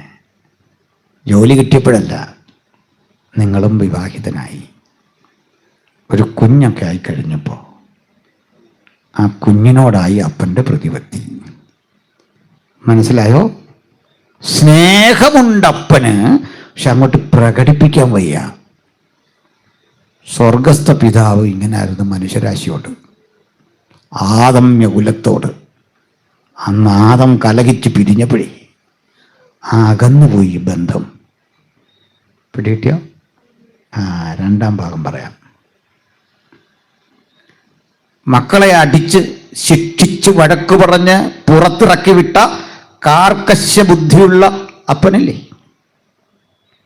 ഈ മനുഷ്യൻ. പക്ഷെ കീഴടങ്ങിപ്പോകുന്ന ഒരാളുണ്ട്. ആരാന്നറിയണ്ടേ? എൻ്റെ അപ്പൻ തോറ്റുപോകുന്ന എൻ്റെ മുമ്പിലല്ല, എനിക്കൊരു മോനുണ്ട് അവൻ്റെ മുമ്പിൽ. എനിക്കൊരു മോളുണ്ടെങ്കിൽ ആ മോൾ ഈ അപ്പനെ വരച്ച വരെ നിർത്തുക. പപ്പ അങ്ങോട്ട് തിരിഞ്ഞ് ഇങ്ങോട്ട് തിരിഞ്ഞ് അതിലെ പോയിക്ക് ഇത് കഴിച്ച് നമ്മളോർക്കും ഞങ്ങളെയൊക്കെ തല്ലി ഇങ്ങനെ വളർത്തിയ അപ്പനെ ഈ കുഞ്ഞിത് അനായാസനെ കൈകാര്യം ചെയ്യുന്നു. എന്താണെന്നറിയണ്ടേ? ഈ കുഞ്ഞു വന്നപ്പോഴാ കുടുംബം സന്തോഷചിത്തമായത്. ദൈവകുടുംബത്തിൽ ഒരു പുത്രൻ ജഡത്തിൽ വെളിപ്പെട്ടപ്പോൾ സർവജനത്തിനും സന്തോഷമാണ്. ഇതിനുള്ളത് ആ പുത്രത്വം. മനസ്സിലായോ? ഇനി അതൊന്നുകൂടി വിശദീകരിക്കാം. നമ്മൾ പ്രാർത്ഥിച്ചു കൊണ്ടിരിക്കെ നടക്കാത്ത കാര്യമാണ്. പിതാവായ ദൈവം പറയാണ്, ഞാൻ ഇന്ന് വൈകിട്ട് നിങ്ങളുടെ വീട്ടിലോട്ട് വരിക, ഒരാഴ്ച അവിടെ കാണും. നടക്കുകയല്ല. ദൈവം അക്ഷരാർത്ഥത്തിൽ ദൈവം ആത്മാവാകുന്നു, സർവ്വവ്യാപിയാണ്. ആ ദൈവം നമ്മുടെ വീട്ടിൽ അക്ഷരാർത്ഥത്തിൽ വന്ന് ചായ കഴിച്ച് ചപ്പാത്തി കഴിച്ചൊന്നും ഇരിക്കുകയല്ല. അങ്ങനെ അങ്ങ് സങ്കല്പിച്ച്. സന്തോഷമാണോ?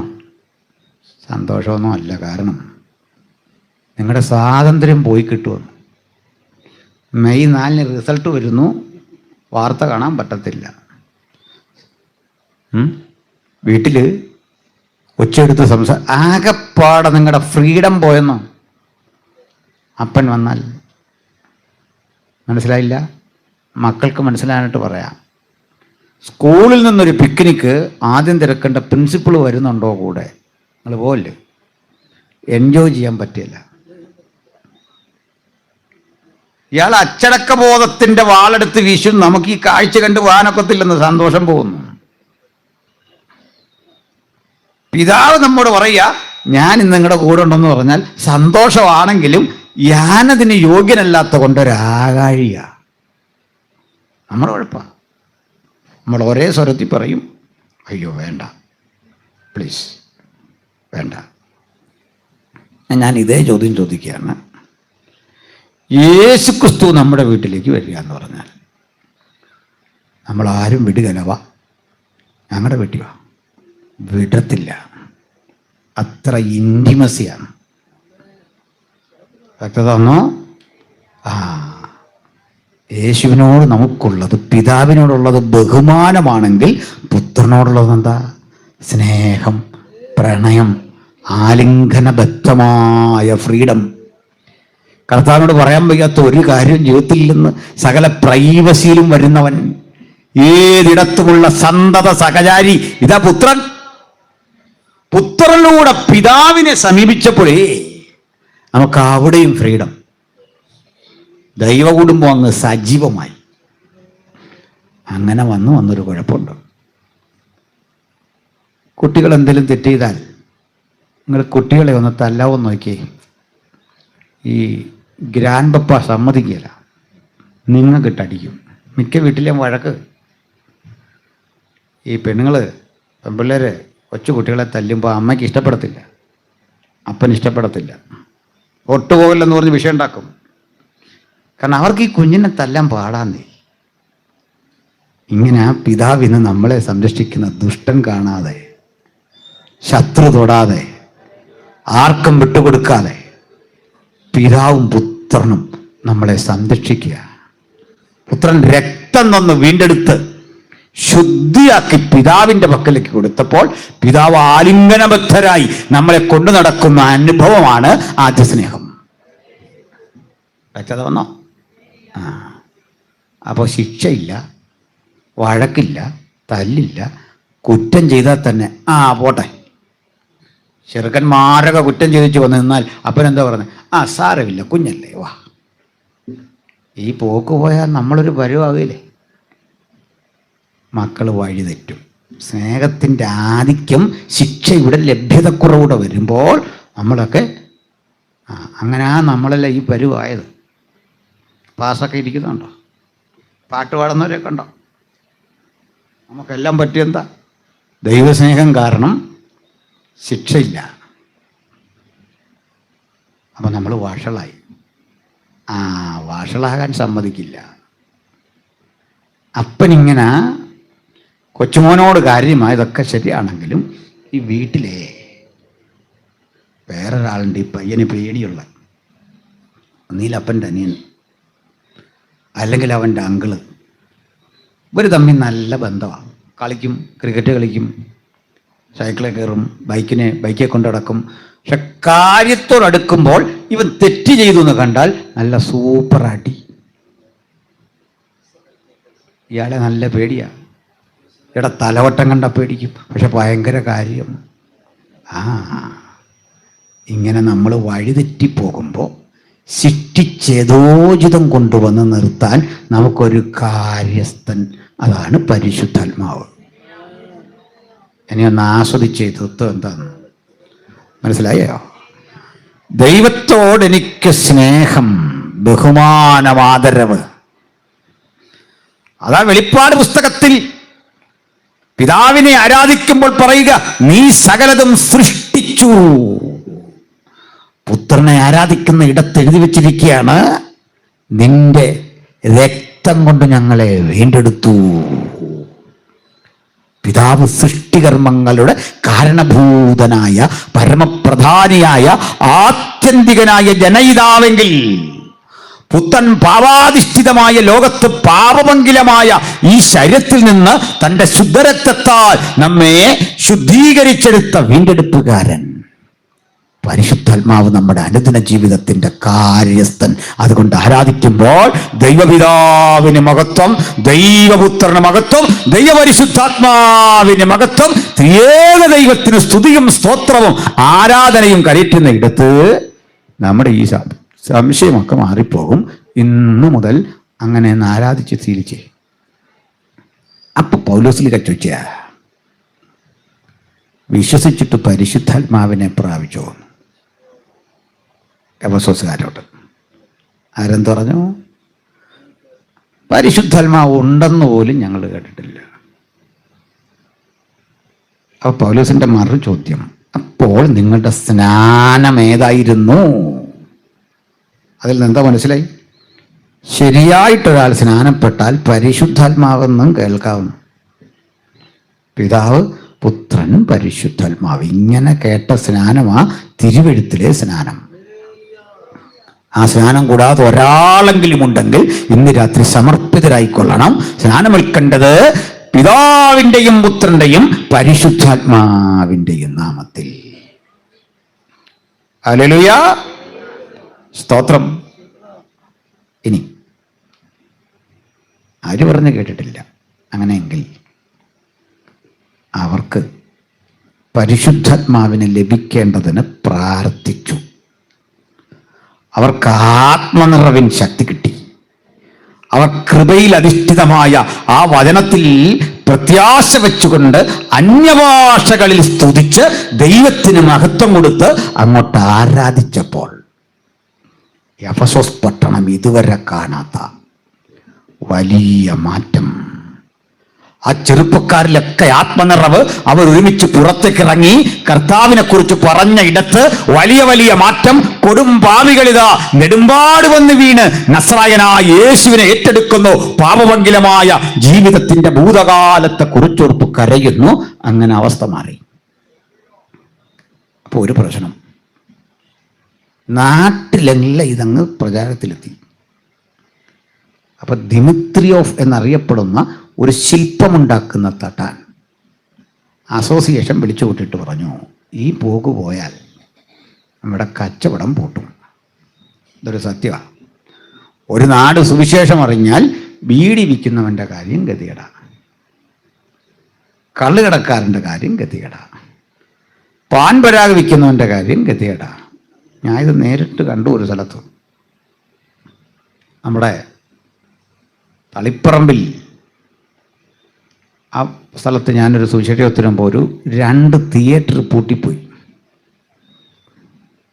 തിയേറ്റർ പൂട്ടാൻ കാരണം ആ പരിസരത്തുള്ള കുറേ ആദിവാസി സഹോദരങ്ങളുണ്ടായിരുന്നു.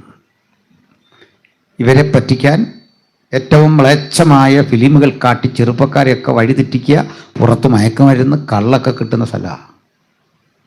അവിടെ വലിയൊരു ഉണർവ് നടന്ന് സ്ഥിതിഗതികൾ അങ്ങോട്ട് മാറിയപ്പോൾ ചെറുപ്പക്കാരൊന്നടങ്കം യേശുവിനെ സ്വീകരിച്ചു വന്നു. ഒരു 100-300 പേര് കൂടുന്ന ചർച്ചുണ്ട്. ഈ ചർച്ച അങ്ങോട്ട് ശക്തിപ്പെട്ടപ്പോൾ തിയേറ്റർ ഒളിഞ്ഞു പോയി. മനസ്സിലായില്ല? അവിടെ കിടപ്പുണ്ട്. എന്തായി പറഞ്ഞു വന്നേ? ഇപ്പൊ ഇന്നിവിടെ ഒരു ഉണർവുണ്ടായാൽ അധർമ്മത്തിന്റെ ചില കേന്ദ്രങ്ങൾ ആത്മാവിൽ നമ്മൾ തകർക്കുക. ദുഷ്ടതയുടെ കേന്ദ്രങ്ങൾ, കള്ളവാറ്റ് കേന്ദ്രങ്ങൾ, ദുരാത്മ പ്രവർത്തനത്തിന്റെ മാന്ത്രിക ഇടങ്ങൾ ആത്മാവിൽ തകർക്കുന്ന ദൈവപ്രവൃത്തിയുടെ വെളിപ്പെടലാണ് ഇന്ന് രാത്രി സംഭവിക്കേണ്ടത്. ആരുണർന്ന് പ്രാർത്ഥിക്കും, ദൈവം അവന്റെ പ്രവൃത്തി ചെയ്യും. ആർക്കും വഴി തടയാനാവില്ല. പകരം ദിമിത്രിയോഫ് എന്നവന്റെ നേതൃത്വത്തിൽ ആളുകൾ പൗലോസിനെയും കൂട്ടരെയും വളഞ്ഞ് അടി അങ്ങ് തുടങ്ങി. ആര് ഡീസൻ്റ് ആയിരുന്നു. ചുമ്മാ അവിടെ ഇവിടെ അടിക്കുകയല്ല, കോൽക്കാരെ വരുത്തി അടിപ്പിച്ചെന്നു. അടിക്കാൻ അറിയാവുന്നതിനെ വിളിച്ചെന്നു. അല്ല ചുമ്മാ അവിടെ ഇവിടെ വന്ന് അടിക്കുന്ന പോലെ കാണിച്ചു പോകില്ല. കോൽക്കാരെ വരുത്തി അടിപ്പിച്ചെന്നു. വടിക്കുള്ള അടി. അടി കഴിഞ്ഞപ്പോൾ അവർ തന്നെ ക്ഷീണിച്ചു. അപ്പൊ ഈ പട്ടണമേനവൻ വേണ്ടപ്പെട്ടവരെല്ലാം ഇനി വന്നു, ബഹളം കെട്ട് വന്നു.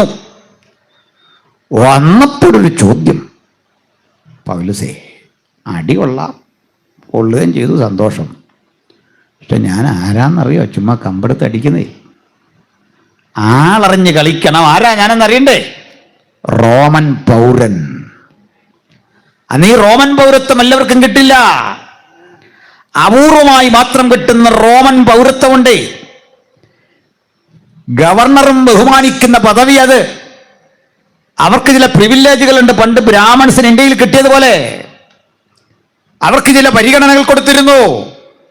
ഇതേ വിധത്തിൽ രാജാക്കന്മാർക്ക്, ക്ഷത്രിയർക്കുമൊക്കെ കൊടുത്തിരുന്ന പരിഗണനയില്ലേ, അതെല്ലാം 47 പോയി. വേറെ കാര്യം, ചിലർ ധരിച്ചിരിക്കുന്ന ഇപ്പോഴും അതൊക്കെ ഉണ്ടെന്നാ. അതുകൊണ്ടാണ് കൊട്ടാരത്തിൽ ആരെങ്കിലുമൊക്കെ മരിച്ചാൽ വരുന്ന എങ്ങനെയാണെന്നറിയണ്ടേ? അമ്മ മഹാറാണി നാട് നീങ്ങി. ഇന്ത്യൻ ഭരണഘടന നിയമം മൂലം റദ്ദ് ചെയ്തതാണ് ഈ രാജകീയ പദവി. ഒരു നാടും നീങ്ങണ്ട, അങ്ങ് മരിച്ചാൽ മതി മര്യാദയ്ക്ക്. ഞങ്ങളൊക്കെ മരിക്കുമ്പോൾ അങ്ങ് മരിച്ചാൽ മതി. മനസ്സിലായില്ലേ? 47 ഇന്ത്യൻ ഭരണഘടന രൂപപ്പെട്ടപ്പോൾ രാജാക്കന്മാർക്കൊക്കെ ഉള്ള ഇത്തരം പ്രിവിലേജസ് എല്ലാം എടുത്ത് കാട്ടിക്കളഞ്ഞില്ലേ? ഇപ്പം ഞാനും നിങ്ങളും രാജാവുമല്ല, ഒരുപോലെയാണ്. ഒരു മാറ്റമില്ല, ഒരു പ്രിവിലേജും ഇല്ല. പിന്നെ ചെറിയൊരു പെൻഷനൊക്കെ നമ്മൾ കൊടുക്കും. ജീവിച്ചു പോക്കോയിനാ, മര്യാദയ്ക്ക് അതൊക്കെ മേടിച്ച് ജീവിച്ചു പോയാൽ മതി. പഴയ പ്രതാപമൊന്നും എടുത്തുകൊണ്ട് വരരുത്, വിജയിക്കുകയില്ല. ഇതൊക്കെ മാറ്റിയത് എങ്ങനെയാണെന്നറിയണ്ടേ? ഭരണഘടന വന്നപ്പോൾ. ആളുകൾ നമ്മോടൊക്കെ പറയാറുണ്ട് നമുക്ക് രാജ്യസ്നേഹമില്ല, രാജ്യത്തിൻ്റെ പാരമ്പര്യങ്ങളിൽ അതിൻ്റെ പുരാതനത്വങ്ങളിലൊന്നും റെസ്പെക്റ്റ് ഇല്ല. എന്നേത്തോടെ ഇല്ലെന്നുള്ളൊരു സത്യമാണ്. രാജ്യത്തോട് സ്നേഹവും ബഹുമാനവും ഉണ്ട്, പക്ഷെ അത് പണ്ടത്തെ ഇന്ത്യയോടല്ല, 47 ശേഷമുള്ള ഇന്ത്യ. പണ്ടത്തെ ഇന്ത്യയോട് ബഹുമാനം ഇല്ലാത്തതിൻ്റെ കാരണം നളന്തയും തക്ഷശിലയൊക്കെ ഉണ്ടായിരുന്നു. വിലപിടിപ്പുള്ള അറിവുകൾ ഈ രാജ്യത്തുണ്ടായിരുന്നു. നല്ല ചരകനെ പോലെ ധന്വന്തരിയെ പോലൊക്കെ ഉള്ള വലിയ ഡോക്ടർമാരുണ്ടായിരുന്നു. കുഴപ്പം എന്താണെന്നറിയണ്ടേ? ഇതെല്ലാം മനുഷ്യർക്കും ഡിസ്ട്രിബ്യൂട്ട് ചെയ്തില്ല. കുറേ പേര് ഈ സുഖം അങ്ങ് ആസ്വദിച്ചു, കിട്ടാത്തവന് കിട്ടിയില്ല. അപ്പൊ അവന് കിട്ടിയെന്നോർത്ത് കിട്ടാത്ത എനിക്ക് അഭിമാനം തോന്നണമെന്ന് ആലോചിച്ച്. നിങ്ങൾ ബിരിയാണി കഴിച്ചു, കഴിക്കാത്ത ഞാൻ പറയാം സൂപ്പറായിട്ടുണ്ടെന്ന് പറഞ്ഞാൽ അങ്ങനെ ഇരിക്കും. മനസ്സിലായോ നിങ്ങൾക്ക്? ഇത് എല്ലാവർക്കും കൊടുത്തില്ല. ഒരു സൂക്ഷ്മ ന്യൂനപക്ഷം അത് കയ്യിൽ വെച്ചു. ഞാൻ പറഞ്ഞല്ല, ഭരണഘടന എഴുതിയ ഡോക്ടർ BR അംബേദ്കർ പറഞ്ഞ, ഭരണഘടനയുടെ ഡ്രാഫ്റ്റിംഗ് കമ്മിറ്റി ചെയർമാൻ. അന്ന് അദ്ദേഹം അതായില്ല, 30കളിൽ ലണ്ടനിൽ വട്ടമേശ സമ്മേളനം നടക്കുക. വട്ടമേശ സമ്മേളനം നടക്കുമ്പോൾ മഹാത്മജി പറഞ്ഞു, ഒറ്റ ഒരാൾ ഇന്ത്യയിൽ നിന്ന് പോകരുത്. പക്ഷെ അംബേദ്കറും പോയി, മുഹമ്മദ് അലി ജിന്നയും പോയി, പലരും പോയി. ചർച്ച മൂത്തപ്പോൾ അംബേദ്കർ വട്ടമേശ സമ്മേളനത്തിരുന്ന ബ്രിട്ടീഷ് ഭരണാധികാരികളോട് പറഞ്ഞു, ഞാനും ചാമർ എന്ന് വിളിക്കുന്ന എൻ്റെ സമൂഹവും ഒരിക്കലും ഇന്ത്യയുടെ മുഖ്യധാരയിലുള്ളവരല്ല. ഞങ്ങളെ അങ്ങനെ കൂട്ടണ്ട. We are a separate people. ഇത് കേട്ട് സർ വില്യം മക്ഡൊണാൾഡ് ബ്രിട്ടീഷ് പ്രധാനമന്ത്രി പറഞ്ഞു, mister Ambedkar, you are right, നിങ്ങൾ പറഞ്ഞാൽ ശരി. അത് ഏതാണ്ട് സ്ഥിരീകരിച്ചപ്പോൾ ഗാന്ധിജി പെട്ടെന്ന് പുറപ്പെട്ടു ഓടായി. 2ാം വട്ടമേശ സമ്മേളനം മുതൽ ഗാന്ധിജി ഉണ്ട്. ഗാന്ധിജി പറഞ്ഞു, അങ്ങനല്ല, അംബേദ്കർ പറയുന്ന തെറ്റ്, അത് മുഴുവൻ എൻ്റെ ജനതയാണ്, ഒറ്റക്കെട്ട ഞങ്ങൾ. അംബേദ്കർ പറഞ്ഞ അല്ല. വാദം മൂത്ത് വന്നപ്പോൾ ബ്രിട്ടനിലെ പത്രങ്ങൾ ഇവർ തമ്മിലുള്ള തർക്കം അങ്ങോട്ട് എഴുതി വിട്ടു. അവിടെ എടാ മോനെ, ഗാന്ധിജി അംബേദ്കറും തർക്കിക്കുന്നിടത്ത് നിനക്കെന്ത് കാര്യം? ഇവിടെ ശ്രദ്ധിക്കുക, ഇത് കേട്ടിട്ട് തർക്കിക്കുക കേട്ടോ. വോളണ്ടിയർ ആയിരുന്നു. അപ്പോൾ വോളണ്ടിയർമാർ തമ്മിലുള്ള തർക്കമാണ്, നമ്മൾ ഇടപെടണ്ടാവട്ടെ. ബ്രിട്ടനിലെ പത്രങ്ങൾ ഇതങ്ങോട്ട് എഴുതി വിട്ടു. മഹാത്മജി ഒരു ഒത്തുതീർപ്പ് ഫോർമുല വെച്ചു. ഡോക്ടർ അംബേദ്കർ, നമ്മളിപ്പോൾ ലണ്ടനില്ല, നമ്മുടെ എതിരാളി ഈ സായിപ്പ, ഇവൻ നമുക്ക് സ്വാതന്ത്ര്യം തരാതെ എങ്ങനെ നീട്ടിക്കൊണ്ടു പോകാൻ നോക്കുക. തൽക്കാലം ഒരു കാര്യം ചെയ്യാം, നമുക്ക് മാതൃരാജ്യത്തിന് വേണ്ടി ഒറ്റക്കെട്ടായിട്ട് നിന്ന് ഇവൻ്റെ അടുത്ത് അങ്ങ് ചേർക്കണം, ഒരലയൻസ്. ബാക്കി തർക്കമൊക്കെ നമ്മൾ നാട്ടിൽ ചെല്ലട്ടെ. മാതൃരാജ്യത്തെ ഭിന്നിപ്പിക്കും അങ്ങീ പറയുന്നത്. നല്ല കാര്യം. പക്ഷെ അംബേദ്കർ പറഞ്ഞു, നോ, എവിടെ എന്ത് മാതൃരാജ്യം? അങ്ങീ മാതൃരാജ്യം എന്ന് പറഞ്ഞ നാട്ടിലൂടെ എൻ്റെ പിതാവും സഹോദരങ്ങളും ഒക്കെ നടക്കുന്ന എങ്ങനെയെന്ന് പറയണ്ടേ? ഞാൻ സൂട്ടും ഓവർക്കോട്ടും ഇട്ട് ഞാനും താങ്കളും ഇവിടെ ഉണ്ട്. നാട്ടിലെത്തുമ്പോൾ അങ്ങ് അർദ്ധനഗ്നനായ ഫക്കീറാണ്. അങ്ങ് ഗ്രാമഗ്രാമാന്തരങ്ങളിൽ ചെന്ന് പാവങ്ങളോടൊത്ത് ഇടപഴകും. ഇതേ രൂപത്തിൽ ഞാൻ ഈ സൂട്ടും ഒക്കെ മാറ്റി തെരുവിലൂടെ എൻ്റെ അപ്പനും സഹോദരങ്ങളും ഒക്കെ നടക്കേണ്ട രീതി പറയാം. കഴുത്തിൽ ഒരു ചെറിയ കുടം കെട്ടണം. ചാമർ വിഭാഗത്തിൽപ്പെട്ട മനുഷ്യർ കഴുത്തിലൊരു ചെറുകുടം, അരയിലൊരു ചൂല്. എന്തിനാന്നറിയണ്ടേ? പോകും വഴിക്ക് ഉമിനീരുൽപ്പാദിപ്പിക്കപ്പെട്ടാൽ തുപ്പാൻ പ്രവണത വരുമല്ലോ മനുഷ്യനെ, അത് വഴിയിൽ തുപ്പാൻ പാടില്ല. അത് നല്ല കാര്യം. പക്ഷെ കുഴപ്പം, ചാമർ തുപ്പാൻ പാടില്ല, ബാക്കി ആർക്കും തുപ്പാം. അതുകൊണ്ട് തുപ്പലുണ്ടായാൽ തുപ്പാനുള്ളൊരു സെറ്റപ്പാണ് ഈ കുടം. ഇപ്പം ഈ കുടം കഴുത്തിൽ കെട്ടിയവനെ കണ്ടാൽ അറിയണം നീ ചാമറാണ്. ഈ ചൂലെന്തിനാന്നറിയണ്ടേ? നടന്നു പോകും വഴിയിൽ നമ്മുടെ കാൽപാദം പതി അടയാളം വരുമല്ലോ. നമ്മുടെ ആത്മീയാത്രയുടെ പാട്ടുപുസ്തകത്തിൽ കാണുന്ന പോലെ 2 കാല്. ഇത് തിരിഞ്ഞു നിന്ന് ഈ ചൂലിന് തൂത്തു മാറ്റണം. ഓരോ സ്റ്റെപ്പും നടന്നിട്ട് തിരിഞ്ഞു നിൽക്കണം. മഹാത്മജി, ഈ എനിക്കെന്ത് അഭിമാനം നാടിനെപ്പറ്റി, ഞാൻ എന്തിനഭിമാനിക്കണം? വാദം മുറുകി. ഒടുക്കം മക്ഡൊണാൾഡ് ഇത് വീണ്ടും മാറ്റിവെച്ചു തീരുമാനം. അത് പിന്നെ ചെന്ന് തീർന്നത് പൂന കരാർ എന്നൊക്കെ പറയുന്ന സങ്കീർണ പ്രക്രിയയിലാണ്. എന്നാലും ഒരു കാര്യം കേൾക്കണം, ഈ ഭരണഘടന രൂപപ്പെടുന്ന കമ്മിറ്റിയിൽ അദ്ദേഹം ഉണ്ടായിരുന്നു, അതിൻ്റെ ചെയർമാനാണ്. ആ കൂടെ ഒരു പാസ്റ്ററും ഉണ്ടാകും. അത് കേട്ടിട്ടില്ല പലരും അല്ലേ? ഇന്ത്യൻ ഭരണഘടന ഒരു പാസ്റ്റർ കൂടി പ്രാർത്ഥിച്ച് ആരംഭിച്ചാണ്. കേട്ടിട്ടില്ല? ആളിൻ്റെ പേര് reverend JJM Nicholson Roy. Arunachal പ്രദേശിൽ നിന്നുള്ള ആളാണ്. JJM Nicholson Roy. റോയ് ആദിവാസി വിഭാഗത്തിൽപ്പെട്ട, അവിടെ നിന്ന് ക്രിസ്തുവിനെ സ്വീകരിച്ച, അതിനുശേഷം കൽക്കട്ട യൂണിവേഴ്സിറ്റിയിൽ നിന്ന് BA ബിരുദം പാസ്സായ ഒരു അനുഗ്രഹീത ദൈവദാസനായിരുന്നു. അദ്ദേഹത്തോടൊരു അടുപ്പം വരാൻ കുറെ കൂടെ ഞാൻ ബന്ധം പറഞ്ഞു വരാം. നമ്മുടെ IPCയുടെ സ്ഥാപകൻ പാസ്റ്റർ K. എബ്രഹാം അവറുകളുടെ വിവാഹം നടത്തിയ ആളിൻ്റെ പേര് പാസ്റ്റർ ഖാൻ എന്നായിരുന്നു, ഒരു മുസ്ലിം കൺവെർട്ട്. അദ്ദേഹം കൂടി ഉൾപ്പെട്ടു നിന്നൊരു സഭയുടെ പേര് ആൻഡേഴ്സൺ ചർച്ചക്കോട് എന്നായിരുന്നു. ഈ ആൻഡേഴ്സൺ ചർച്ചക്കോടിലെ ഒരു പാസ്റ്ററായിരുന്നു JM നിക്കോൾസൺ റോയ്. റോയ് ഭരണഘടനയുടെ 6ാം ഷെഡ്യൂൾ തയ്യാറാക്കാൻ വേണ്ടി വന്നു. അദ്ദേഹം പറഞ്ഞു, ഏതായാലും നമ്മളൊരു നല്ല കാര്യം തുടങ്ങല്ലേ, പ്രാർത്ഥിച്ചങ്ങ് തുടങ്ങാം. അപ്പൊ ഭരണഘടനാ സമിതി ഇരുന്ന ആൾക്കാർ പറഞ്ഞു, പിന്നെന്താ പ്രാർത്ഥിച്ചിട്ട്? അദ്ദേഹം പ്രാർത്ഥിച്ച് അവസാനം പറഞ്ഞു, "We request everything in the matchless name of our Lord and Savior Jesus Christ." യേശുവിൻ്റെ നാമത്തിൽ തന്നെ ആമേൻ. ഇത് കേട്ട് അവിടെ ഇരുന്ന SV കാമത്ത് എന്നറിയപ്പെടുന്ന ഒരാൾ പറഞ്ഞു, ഈ കാണിച്ച് ശരിയായില്ല, അത് പിൻവലിക്കണം.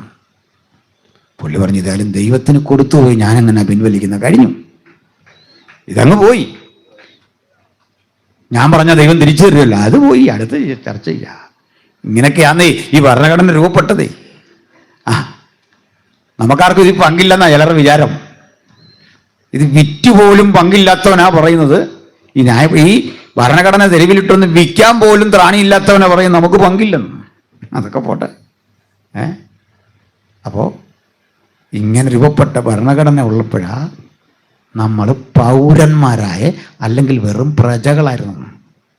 ഇപ്പം മനസ്സിലായോ? ഇനി രസകരമായ കാര്യം, ഈ ഭരണഘടനയ്ക്ക് പവർ നൽകുന്നത്, അതിൻ്റെ ആമുഖത്തിൽ പ്രയോഗമുണ്ട്, we the people of India. ഇന്ത്യക്കാരായ ഞങ്ങൾ ഉണ്ടാക്കി, ഞങ്ങളുടെ രാജ്യത്തിന് സമർപ്പിക്കുന്നത്. അങ്ങനെ എൻ്റെ ഹെഡിങ്. അങ്ങകലെ ലണ്ടനിൽ വെച്ച് നടന്ന സമ്മേളനത്തിൽ അംബേദ്കർ പറഞ്ഞത്, എനിക്കൊരു മാതൃരാജ്യമോ? ഭരണഘടന എഴുതുമ്പോൾ അതങ്ങോട്ട് വെട്ടിമാറ്റിയിട്ട് അംബേദ്കർ തന്നെ പറയുക, we the people of India. ഇന്ത്യക്കാരായ നമ്മളെന്ന്. മുഴുവൻ ജനതയെ ഏകോപിപ്പിച്ച ഇന്ത്യക്കാരൻ്റെ തത്വസംഹിതയുടെ പേരാണ് ഭരണഘടന. അത് വന്നതുകൊണ്ടാണ് നിങ്ങൾ വോട്ട് ചെയ്യുന്നത്, മോഡിയെ വിമർശിക്കുന്നത്, മുഖ്യമന്ത്രിയെ വിമർശിക്കുന്നത്, പ്രതിപക്ഷ നേതാവിനെ വിമർശിക്കുന്നത്, ഇഷ്ടപ്പെട്ടവൻ വോട്ട് ചെയ്യുന്നത്, 5 കൊല്ലം കഴിഞ്ഞ് വേണ്ടി വന്നാൽ മാറ്റി ചെയ്യുന്നത് ഒക്കെ എന്തുകൊണ്ടാ? ഭരണഘടന. മനസ്സിലായോ? ആ ഇന്ത്യയോട് നമുക്ക് ബഹുമാനം. പണ്ടത്തെ സ്ഥിതി എന്താ? ഓച്ചാനിച്ച് നിൽക്കണം ഇവിടെ ഈ രാജ്യത്ത്. മലയാളി ആദ്യമായി പണി ചെയ്തതിൻ്റെ കൂലി കിട്ടിയത് തിരുവനന്തപുരത്താ. ജോലിക്ക് കൂലിയില്ലെന്ന് പണ്ട്, അടിമപ്പണിയാ. കേണൽ മൺട്രോ കേരളത്തിൻ്റെ തിരുവിതാംകൂറിൻ്റെ ദിവാനായിരിക്കെ രാജാവിൻ്റെ അരികിൽ ചെന്നിട്ട് പറഞ്ഞു, ഒരു വിശാല ഹൈവേ കന്യാകുമാരി മുതൽ കാസർഗോഡ് വരെ വെട്ടുകയാണ്. രാജാവിൻ്റെ കണ്ണ് തള്ളിപ്പോയി. ഇതെങ്ങനെ സാധിക്കും? തന്നെയല്ല, ഇവർക്ക് ഈ റോഡിനോട് താല്പര്യമില്ല. ഇവർക്ക് എന്തിനാ റോഡ്? നമ്മൾ തോളെ ചുമന്നുകൊണ്ട് പോകുന്നതിന് റോഡ് വേണോ? നമ്മളിവരെ ഇങ്ങനെ എടുത്ത് കട്ടില്ലാത്ത കാടും പള്ളിയും കിടന്ന് പാവപ്പെട്ടവൻ ഇങ്ങനെ പോവാ, ഇവന്മാരവിടെ ഇരിക്കുക സന്തോഷത്തോടെ. എന്നിട്ടും മനുഷ്യരെന്ന് പറയാം പൊന്നു തമ്പുരാൻ്റെ സ്വത്തെന്ന്. ഒന്നുമല്ല, ഒരു പൊന്നു തമ്പുരാൻ്റെ അല്ല, പാവപ്പെട്ടവൻ പണിയെടുത്ത് അധ്വാനിച്ചുണ്ടാക്കിയ സാധനമാണ്. ഹല്ലേലൂയ, കണക്കണ്ട. ഞാൻ പറയാറുണ്ട്, ഒരാളോട് ചോദിച്ചൊരു കാര്യം, ഇവിടെ ഇതിഹാസവും വേദവും പുരാണവും ഒക്കെ ഉണ്ട്, ഞാൻ സമ്മതിച്ചു. വയലിൽ പണിയെടുത്തേ വയർ നിറയ്ക്കാൻ, അന്നമൂട്ടാൻ പണിയെടുത്തവനെ ബഹുമാനിച്ച ഒറ്റ മനുഷ്യൻ ഇന്ത്യയുടെ ചരിത്രത്തിലുണ്ടേ പറ. പണിയെടുക്കുന്നവനെ ബഹുമാനിച്ചോ? വഴി പണിയുന്നവനെ ബഹുമാനിച്ചോ? തെങ്ങിൽ കയറുന്നവനെ ബഹുമാനിച്ചോ? കൃഷിയില്ലേ, യോഗം കഴിഞ്ഞു പോകുമ്പോൾ വാരിക്കഴിക്കാൻ അന്നമുണ്ടാക്കുന്നവനെ, മത്സ്യം പിടിക്കുന്നവനെ, പണിയെടുക്കുന്നവനെ ആദരിച്ച ഒരു ഗുരുവിനെയും ഇന്ത്യയിൽ കണ്ടില്ല. എന്നുമല്ല, പണ്ടത്തെ കാര്യം കേട്ടോ, പിന്നൊക്കെ ഉണ്ടായി, ഒരാളെയും കണ്ടില്ല. ഇനിയും പോട്ടെ. പണിയെടുക്കുന്നവനെ എന്തോ കുറഞ്ഞ മനുഷ്യനായി കണ്ട നാടാ കേരളം. ഞാനതിന് പറയാറുണ്ട്, യോഗം കഴിഞ്ഞ് പാസ്റ്റർ നമുക്കെല്ലാം ഓരോ ചായ തന്നു എന്ന് സങ്കല്പിക്കുകയാകാവൂ, അത് വേറെ കാര്യമല്ല. പിന്നെ ഞാൻ പറഞ്ഞും പോയി, ചായ കുടിച്ചിട്ട് നിങ്ങൾ ഈ ഗ്ലാസ് ഇവിടെ വലിച്ചെറിഞ്ഞു. ഗ്ലാസ് വലിച്ചെറിഞ്ഞ നിങ്ങളെ നാട്ടുകാരൻ വിളിക്കുന്ന സാറേന്നാ. നിങ്ങൾ തിരുവനന്തപുരത്ത് നിന്ന് ചായ കുടിച്ചിട്ട് അങ്ങോട്ടിട്ടേ, ആ സാറേ. അല്പം കഴിഞ്ഞൊരു പാവം മനുഷ്യൻ ഇത് പെറുക്കി ശേഖരിക്കാൻ വരും. അവനെ ഏതാണ്ട് കുറഞ്ഞവനായിട്ടാണ് കാണുന്നത്. മാലിന്യമുണ്ടാക്കിയവൻ സാറ്, അത് ശുദ്ധീകരിച്ചവൻ മോശപ്പെട്ടവൻ. ഇതാ നമുക്ക് പറ്റിയ പരാജയം. ഹല്ലേലൂയ. ചികിത്സയിലെല്ലാം വന്നത്. തിരുവനന്തപുരത്തൊരു രാജാവ് പനി കൂടി കിടക്കുകയാണ്. പനി കൂടി കിടന്നപ്പോൾ ഈ ആയുർവേദവും പൊടി കലക്കിയതൊക്കെ കഴിച്ചിട്ടൊന്നും മാറുന്നില്ല. അവസാനം ഇംഗ്ലീഷ് ഡോക്ടർ വന്നൊരു സായിപ്പ് വരുമ്പോഴേ അങ്ങോട്ട് കേട്ടത്തില്ല, ഇങ്ങനെ നിൽക്കുക അയിത്തം. ഡോക്ടർക്ക് കാണാതെ മരുന്ന് കുറിക്കാനൊക്കെ ഒടുക്കം പറഞ്ഞ് അകത്ത് കയറിയിട്ട് ഈ മനുഷ്യൻ ഇങ്ങനൊന്ന് കൈ വെച്ചപ്പോഴേക്ക് ആളുകൾ ചൂടായി. ഭയങ്കര പ്രശ്നം. ഇതൊന്നും വേണ്ട, ഇറങ്ങാൻ പറഞ്ഞു. ഒരു ഡോക്ടറെ തള്ളി പുറത്തിറക്കി. അടുത്ത രസം, ഈ 103 ഡിഗ്രി പനി പിടിച്ച് കിടക്കുന്ന മനുഷ്യനെ കട്ടിലോടെ എടുത്ത് കുളത്തി മുക്കി പൊക്കി അയിത്തം മാറാൻ. ഈ നാടാ നമ്മുടെ, മനസ്സിലാക്കിക്കോണം. എന്നിട്ട് പറയാ, ഇന്ത്യക്ക് പണ്ട് നല്ലൊരു ചരിത്രം ഉണ്ടായിരുന്നു, കൈ വെച്ചാൽ മതി. തൽക്കാലം എടുക്കുന്നില്ല, ഞങ്ങൾ എടുക്കുന്നില്ല, അതവിടെ വെച്ചോ. നിങ്ങൾക്ക് ഈ അവകാശാധികാരങ്ങൾ വന്നതേ പൗരനായപ്പോഴാണ്. പൗരൻ ചോദ്യം ചെയ്യും. ഹല്ലേലൂയ. ഞാനൊരിടത്ത് പ്രസംഗിച്ചപ്പോൾ ഒരു സബ് ഇൻസ്പെക്ടർ വന്നിട്ട് പറഞ്ഞു, നിങ്ങൾ ഈ കേരള ചരിത്രവും ഇന്ത്യ ചരിത്രവും ഒക്കെ പറയണ്ട, നിങ്ങൾ ബൈബിള് യേശു സ്നേഹിക്കുന്നു, അത്താഴ സുവിശേഷം എന്നൊക്കെ പറഞ്ഞാൽ പോരെ, ഇത് മറ്റുള്ളവർക്ക് ബുദ്ധിമുട്ടാകുമോ? എല്ലാം ഞാൻ ശാന്തമായിട്ട് കേട്ടോ, ആ വീഡിയോ കിടപ്പുണ്ട്. അതൊക്കെ കേട്ടിട്ട് ഞാൻ ചോദിച്ചു, സാറ് പറഞ്ഞത് ഞാൻ തിരിച്ചൊരു ചോദ്യം ചോദിക്കട്ടെ? സാറിത് പറഞ്ഞല്ലോ, എന്നെ ബൈബിള് പഠിപ്പിച്ചല്ലോ പ്രസംഗിക്കണ്ടേ, ഞാൻ ഇന്ത്യൻ ഭരണഘടന പഠിപ്പിക്കാം. പൗരനെന്ന നിലയിൽ എനിക്ക് കുറേ അവകാശമുണ്ട്, അതിനെതിരാണോ ഇത്? അല്ല. എന്നാൽ ഞാൻ പറയും, മനസ്സുണ്ടെങ്കിൽ കേട്ടാൽ മതി. നിങ്ങൾ കേൾക്കണമെന്ന് ഒരു നിർബന്ധമില്ല, നിങ്ങളല്ല കേട്ടോ. ഞാനിത് കൂട്ടിപ്പറഞ്ഞതിൻ്റെ കാര്യം, നാളെ വരുന്ന തലമുറ തലകുനിക്കാൻ പാടില്ല, ഈ ഗ്രന്ഥം ചുമന്നതിൻ്റെ പേരിൽ കീഴടങ്ങാൻ പാടില്ല. ഇത് ലോകത്തെ മുഴുവൻ മാറ്റിമറിച്ച പരിവർത്തനത്തിന്റെ ഗ്രന്ഥമാണ്. പൗലോസ് ചോദിച്ചു, ഒരു റോമാ പൗരനെ വിചാരണ കൂടാതെ അടിക്കുന്നത് വിഹിതമോ?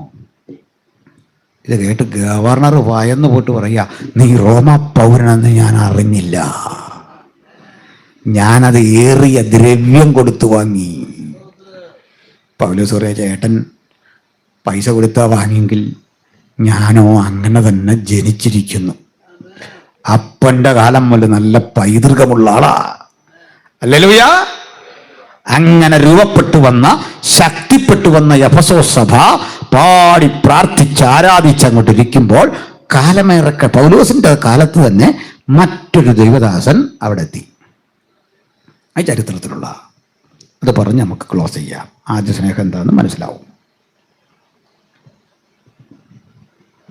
ഇടയ്ക്കിടയ്ക്ക് എന്തൊക്കെയോ പ്രശ്നം അത് കാണിക്കുന്നുണ്ട്, കുഴപ്പമില്ല. കുഞ്ഞുങ്ങളുടെ കുഴപ്പമില്ല, അവർ എല്ലാവരെയും മയക്കി എടുത്തു നിന്ന് സംസാരിക്കുന്നുണ്ട്, ഇങ്ങനെ ധരിച്ചു വരുന്നതാണ്. എനിക്കിത് പിടിച്ചുകൊണ്ട് നിൽക്കാനുള്ള ഒരു ആരോഗ്യമില്ല, അതുകൊണ്ടാണ് ഞാൻ ഈ സ്റ്റാൻഡ് വെച്ചേ സംസാരിക്കുകയുള്ളൂ. അല്ല, ഇത്രയും നല്ല സ്റ്റാൻഡ് കിട്ടിയല്ലോ. ഈയിടയ്ക്കൊരിടത്ത് ചെന്നപ്പോൾ ഒരു സ്റ്റാൻഡ് കൊണ്ടുവന്ന്, ഞാനോർത്ത് ഇത് വാസ്കോഡ് ഗാമ കാപ്പാട് കപ്പലിറങ്ങിയ വഴിക്ക് കൊണ്ടുവന്ന സാധനമാണ്, അതുപോലെ ഇരിക്കുകയാണ്. കാരണം എൻ്റെ ഉപയോഗമില്ല, പിന്നെ തവലക്കാരാകെ ഉപയോഗിക്കുന്നത് അല്ലേ. അപ്പോൾ തിരിച്ചു വരാം. ഞാൻ മറ്റൊരു വിഷയം പറഞ്ഞ് ഈ ആദ്യ സ്നേഹത്തെ ക്രോഡീകരിക്കാം.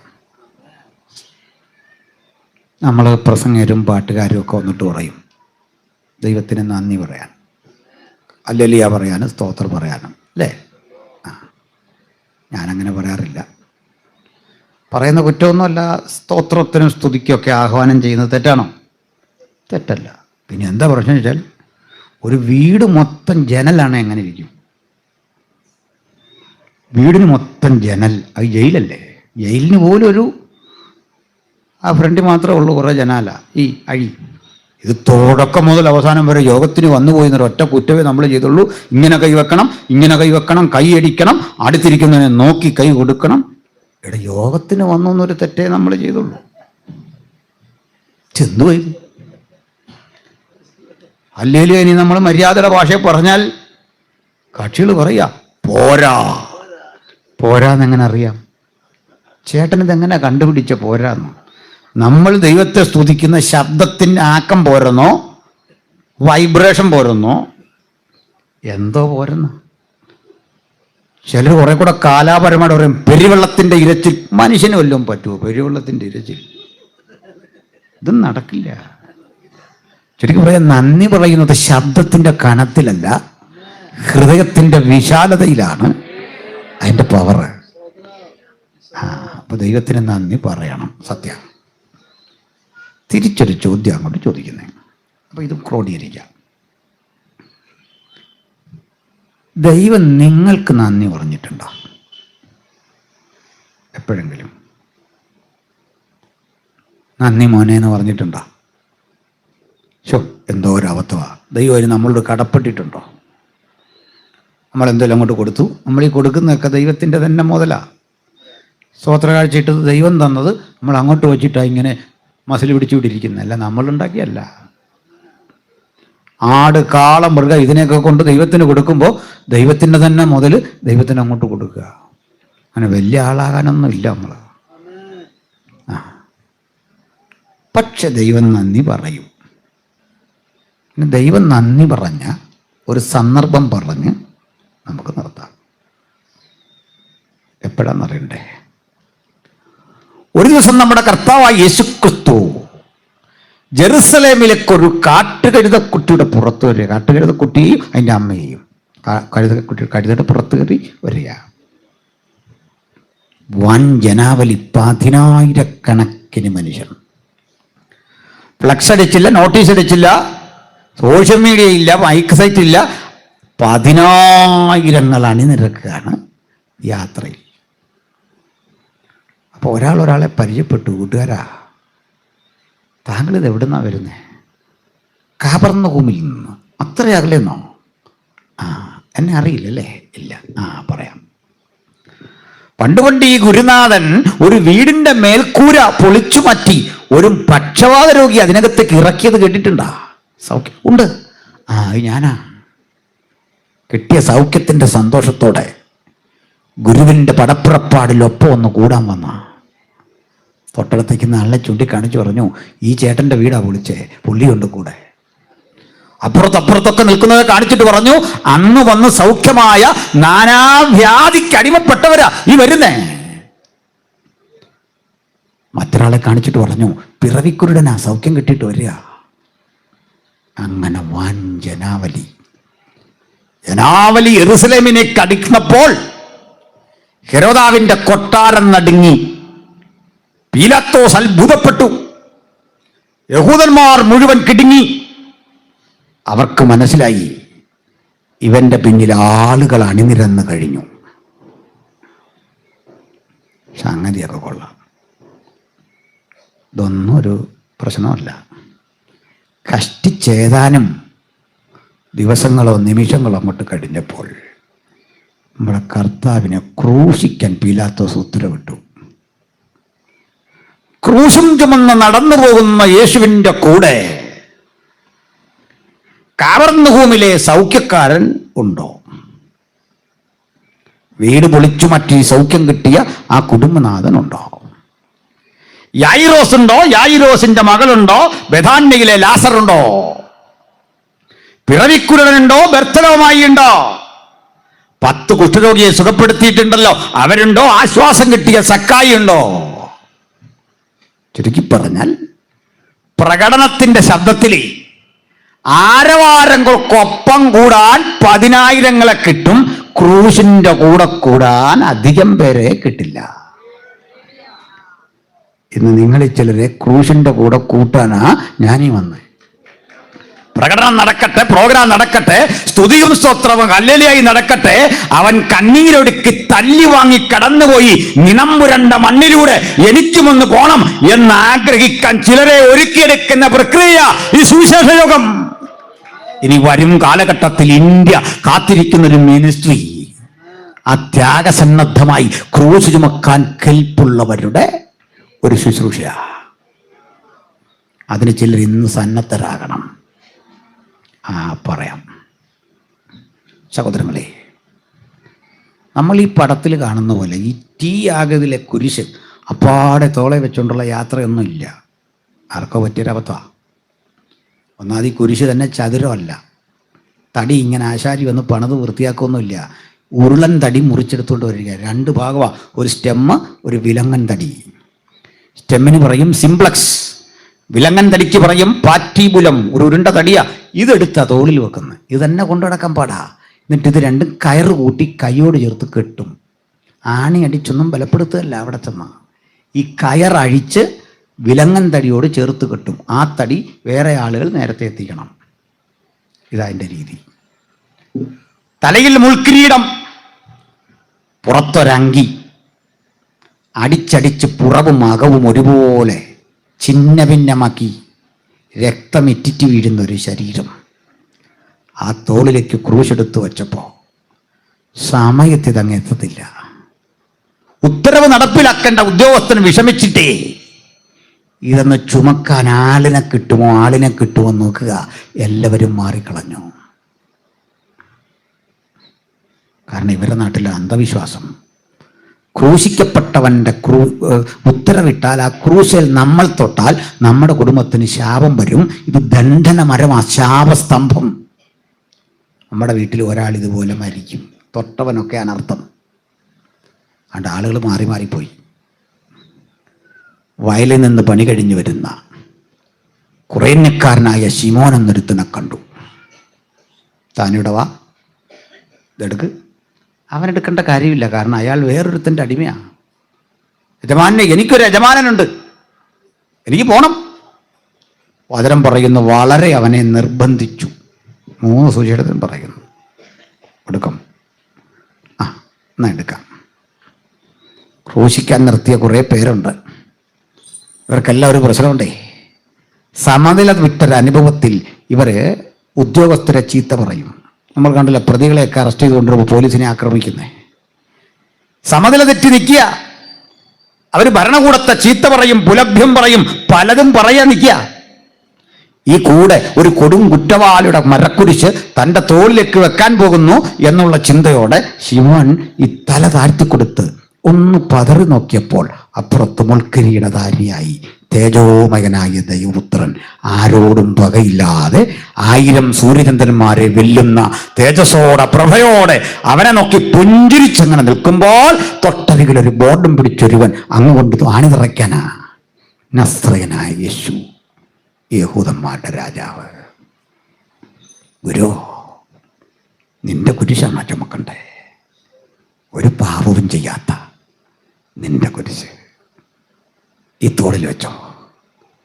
ആ തോളിലേക്ക് വെച്ച് കയറ് കെട്ടി അവൻ പതുക്കെ നടക്കുമ്പോൾ യേശു അടുത്തിയെന്ന് തട്ടി.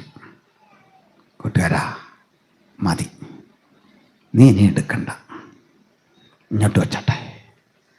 തോളങ്ങോട്ട് വെച്ച് അവനോടിങ്ങനെ ചേർന്ന് നിന്ന് ആ ക്രൂശ് തൻ്റെ തോളിലേക്ക് വെക്കുമ്പോൾ തീർച്ചയായും നമ്മുടെ കർത്താവ് കാതിലും ഒഴിഞ്ഞിട്ടുണ്ട്. നന്ദി കൂട്ടുകാരാ, നന്ദി. ഈ ശബ്ദം ജീവിതത്തിൽ ഒരിക്കലെങ്കിലും കേട്ടോ നിങ്ങൾ? ക്രൂശ് ചുമന്നെങ്കിലേ കേൾക്കാൻ പറ്റൂ. വീടുണ്ടാക്കുന്നതിനേക്കാൾ, വാഹനം വാങ്ങുന്നതിനേക്കാൾ, ഭൗതിക അഭിവൃദ്ധിയേക്കാൾ ശ്രേഷ്ഠം യേശുവിൻ്റെ ഈ ക്രൂശൊന്ന് ചുമക്കാൻ.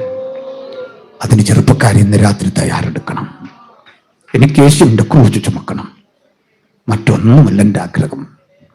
ഈ തോളതിനുള്ളതാ. തോളിൽ നീ മരമുരഞ്ഞ് അവൻ്റെ പുറത്തൊരു പാട് വീണു. അയാൾ വീട്ടിലെത്തി. ഭാര്യ കണ്ടു ഇങ്ങനെ പിടഞ്ഞു വരുന്ന പ്രിയപ്പെട്ടവനെ. ഭാര്യ ചോദിച്ചു കാണും, യജമാനൻ തല്ലിയോ? അങ്ങക്ക് എന്താ പറ്റിയേ? മക്കൾ ഓടി വന്നു, പപ്പയ്ക്ക് എന്തു പറ്റി? യജമാനൻ തല്ലിയോ ചാട്ടയ്ക്ക്? പാപ്പ പറഞ്ഞു, മക്കളെ, യജമാനൻ തല്ലുമ്പോഴൊക്കെ എൻ്റെ മുഖഭാവം ഇതല്ലല്ലോ. നിങ്ങൾ സൂക്ഷിച്ചു നോക്ക്, പപ്പയ്ക്ക് എന്തൊരു സന്തോഷം, എന്തൊരു ചാരിതാർത്ഥ്യം. ക്രിസ്തുനിമിത്തം ത്യാഗം സഹിക്കുമ്പോൾ ഒരു ചാരിതാർത്ഥ്യം. ഈ മനുഷ്യന് കിട്ടിയ സംതൃപ്തി എന്താണെന്നറിയണ്ടേ? 5 അപ്പം പൊലിപ്പിച്ച് വർദ്ധിപ്പിച്ച് 1000 ഭക്ഷിച്ചപ്പോൾ അവർക്കൊരു സംതൃപ്തി കിട്ടി. ഞാൻ പറയും, അതിലും സംതൃപ്തിയാ ക്രൂശ് ചുമന്നവന് കിട്ടിയേ. അപ്പം തിന്നതിനേക്കാൾ, സൗഖ്യം കിട്ടിയതിനേക്കാൾ, കണ്ണിന് കാഴ്ച കിട്ടിയതിനേക്കാൾ, മുടന്ത് മാറിയതിനേക്കാൾ, ട്യൂമർ മാറിയതിനേക്കാൾ, ക്യാൻസർ മാറിയതിനേക്കാൾ, തലവേദന മാറിയതിനേക്കാൾ, ജീവൽ പ്രതിസന്ധി മാറിയതിനേക്കാൾ ശ്രേഷ്ഠകരമായ കാര്യം യേശുവിന്റെ ക്രൂശ് ചുമന്നത്, അരിമനാഥന്റെ ക്രൂശ് ചുമന്നത്. ആ സന്തോഷത്തിൽ നിന്നിട്ട് പറയാ, ഞാനൊരുവന്റെ ക്രൂശ് ചുമന്നു, ക്രൂശ് ചുമന്നു. കഥയെല്ലാം കേട്ടപ്പോഴവരെ ആ മുറിപ്പാടിൽ തൊട്ട് വന്നിച്ച് ദൈവത്തിന് നന്ദി പറഞ്ഞു. അതവിടെ നിർത്താം. കാലമേറെ കഴിഞ്ഞ് ഈ മനുഷ്യന്റെ 2 കുട്ടികൾ, ഒരുത്തൻ്റെ പേര് രൂഫോസ്, ഒരാളുടെ പേര് അലക്സാണ്ടർ. ഈ രൂഫോസ് ആരായിന്നറിയണ്ടേ? നമ്മൾ പഠിച്ചുകൊണ്ടിരുന്ന എഫെസോസ് സഭയുടെ പരമാധ്യക്ഷൻ. ചർച്ചങ്ങ് വളർന്നു. സഭയുടെ പരമാധ്യക്ഷൻ ജയിലിൽ കിടന്നുകൊണ്ട് പൗലോസ് അറിഞ്ഞു, ആ സഭ ഇന്ന് നയിക്കുന്നതേ അപ്പല്ലോസ് നട്ടു, ഞാനാ നനച്ചത്, കർത്താവ് വളരുമാറാക്കി. ഇന്നൊരുവൻ ആത്മനിയോഗത്താൽ അതിങ്ങനെ ഭരിച്ചുകൊണ്ടിരിക്കുക. അവനെ വിളിച്ച് പേർ ചൊല്ലി വിളിച്ചിട്ട് പറയുക, കർത്താവിൽ പ്രസിദ്ധനായ രൂഹോസ്, അവന് വന്ദനം ചൊല്ലി. അവന്റെ അമ്മയായ എൻ്റെ അമ്മയ്ക്കും വന്ദനം പറയണം. സന്തോഷം തന്നിട്ടുണ്ടേ. രൂപോസ്, താങ്കൾ ഏത് സെമിനാറിലാണ് പഠിച്ച അധ്യക്ഷനാകാൻ? ആരാ ഗുരു? അപ്പൻ പുരോഹിതനായിരുന്നോ? 100 ചോദ്യം നമ്മൾ ചോദിച്ചാൽ പറയാം, അല്ല. വയലിൽ പണിയെടുത്ത് ക്ഷയം പിടിച്ച് യജമാനന്റെ ചാട്ടയടികൊണ്ട് ചോര തുപ്പി മരിക്കേണ്ട എനിക്ക് ഇവിടെ വരാനൊരു യോഗ്യതയില്ല. കൃപയാലത്രേ വിശ്വാസം മൂലം നമ്മൾ രക്ഷിക്കപ്പെട്ടിരിക്കുന്നത്, അതിന് പ്രവൃത്തികൾ കാരണമല്ല.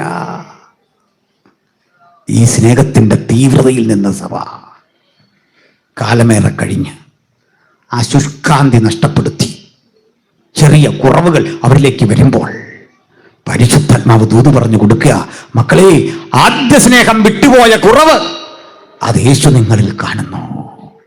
നമുക്കൊന്ന് തിരിച്ചു നടക്കണം. ഇന്ന് രാത്രി കണ്ണുകളടച്ചേ. ഒരു തിരിച്ചുവരവിന് മനസ്സുണ്ടോ?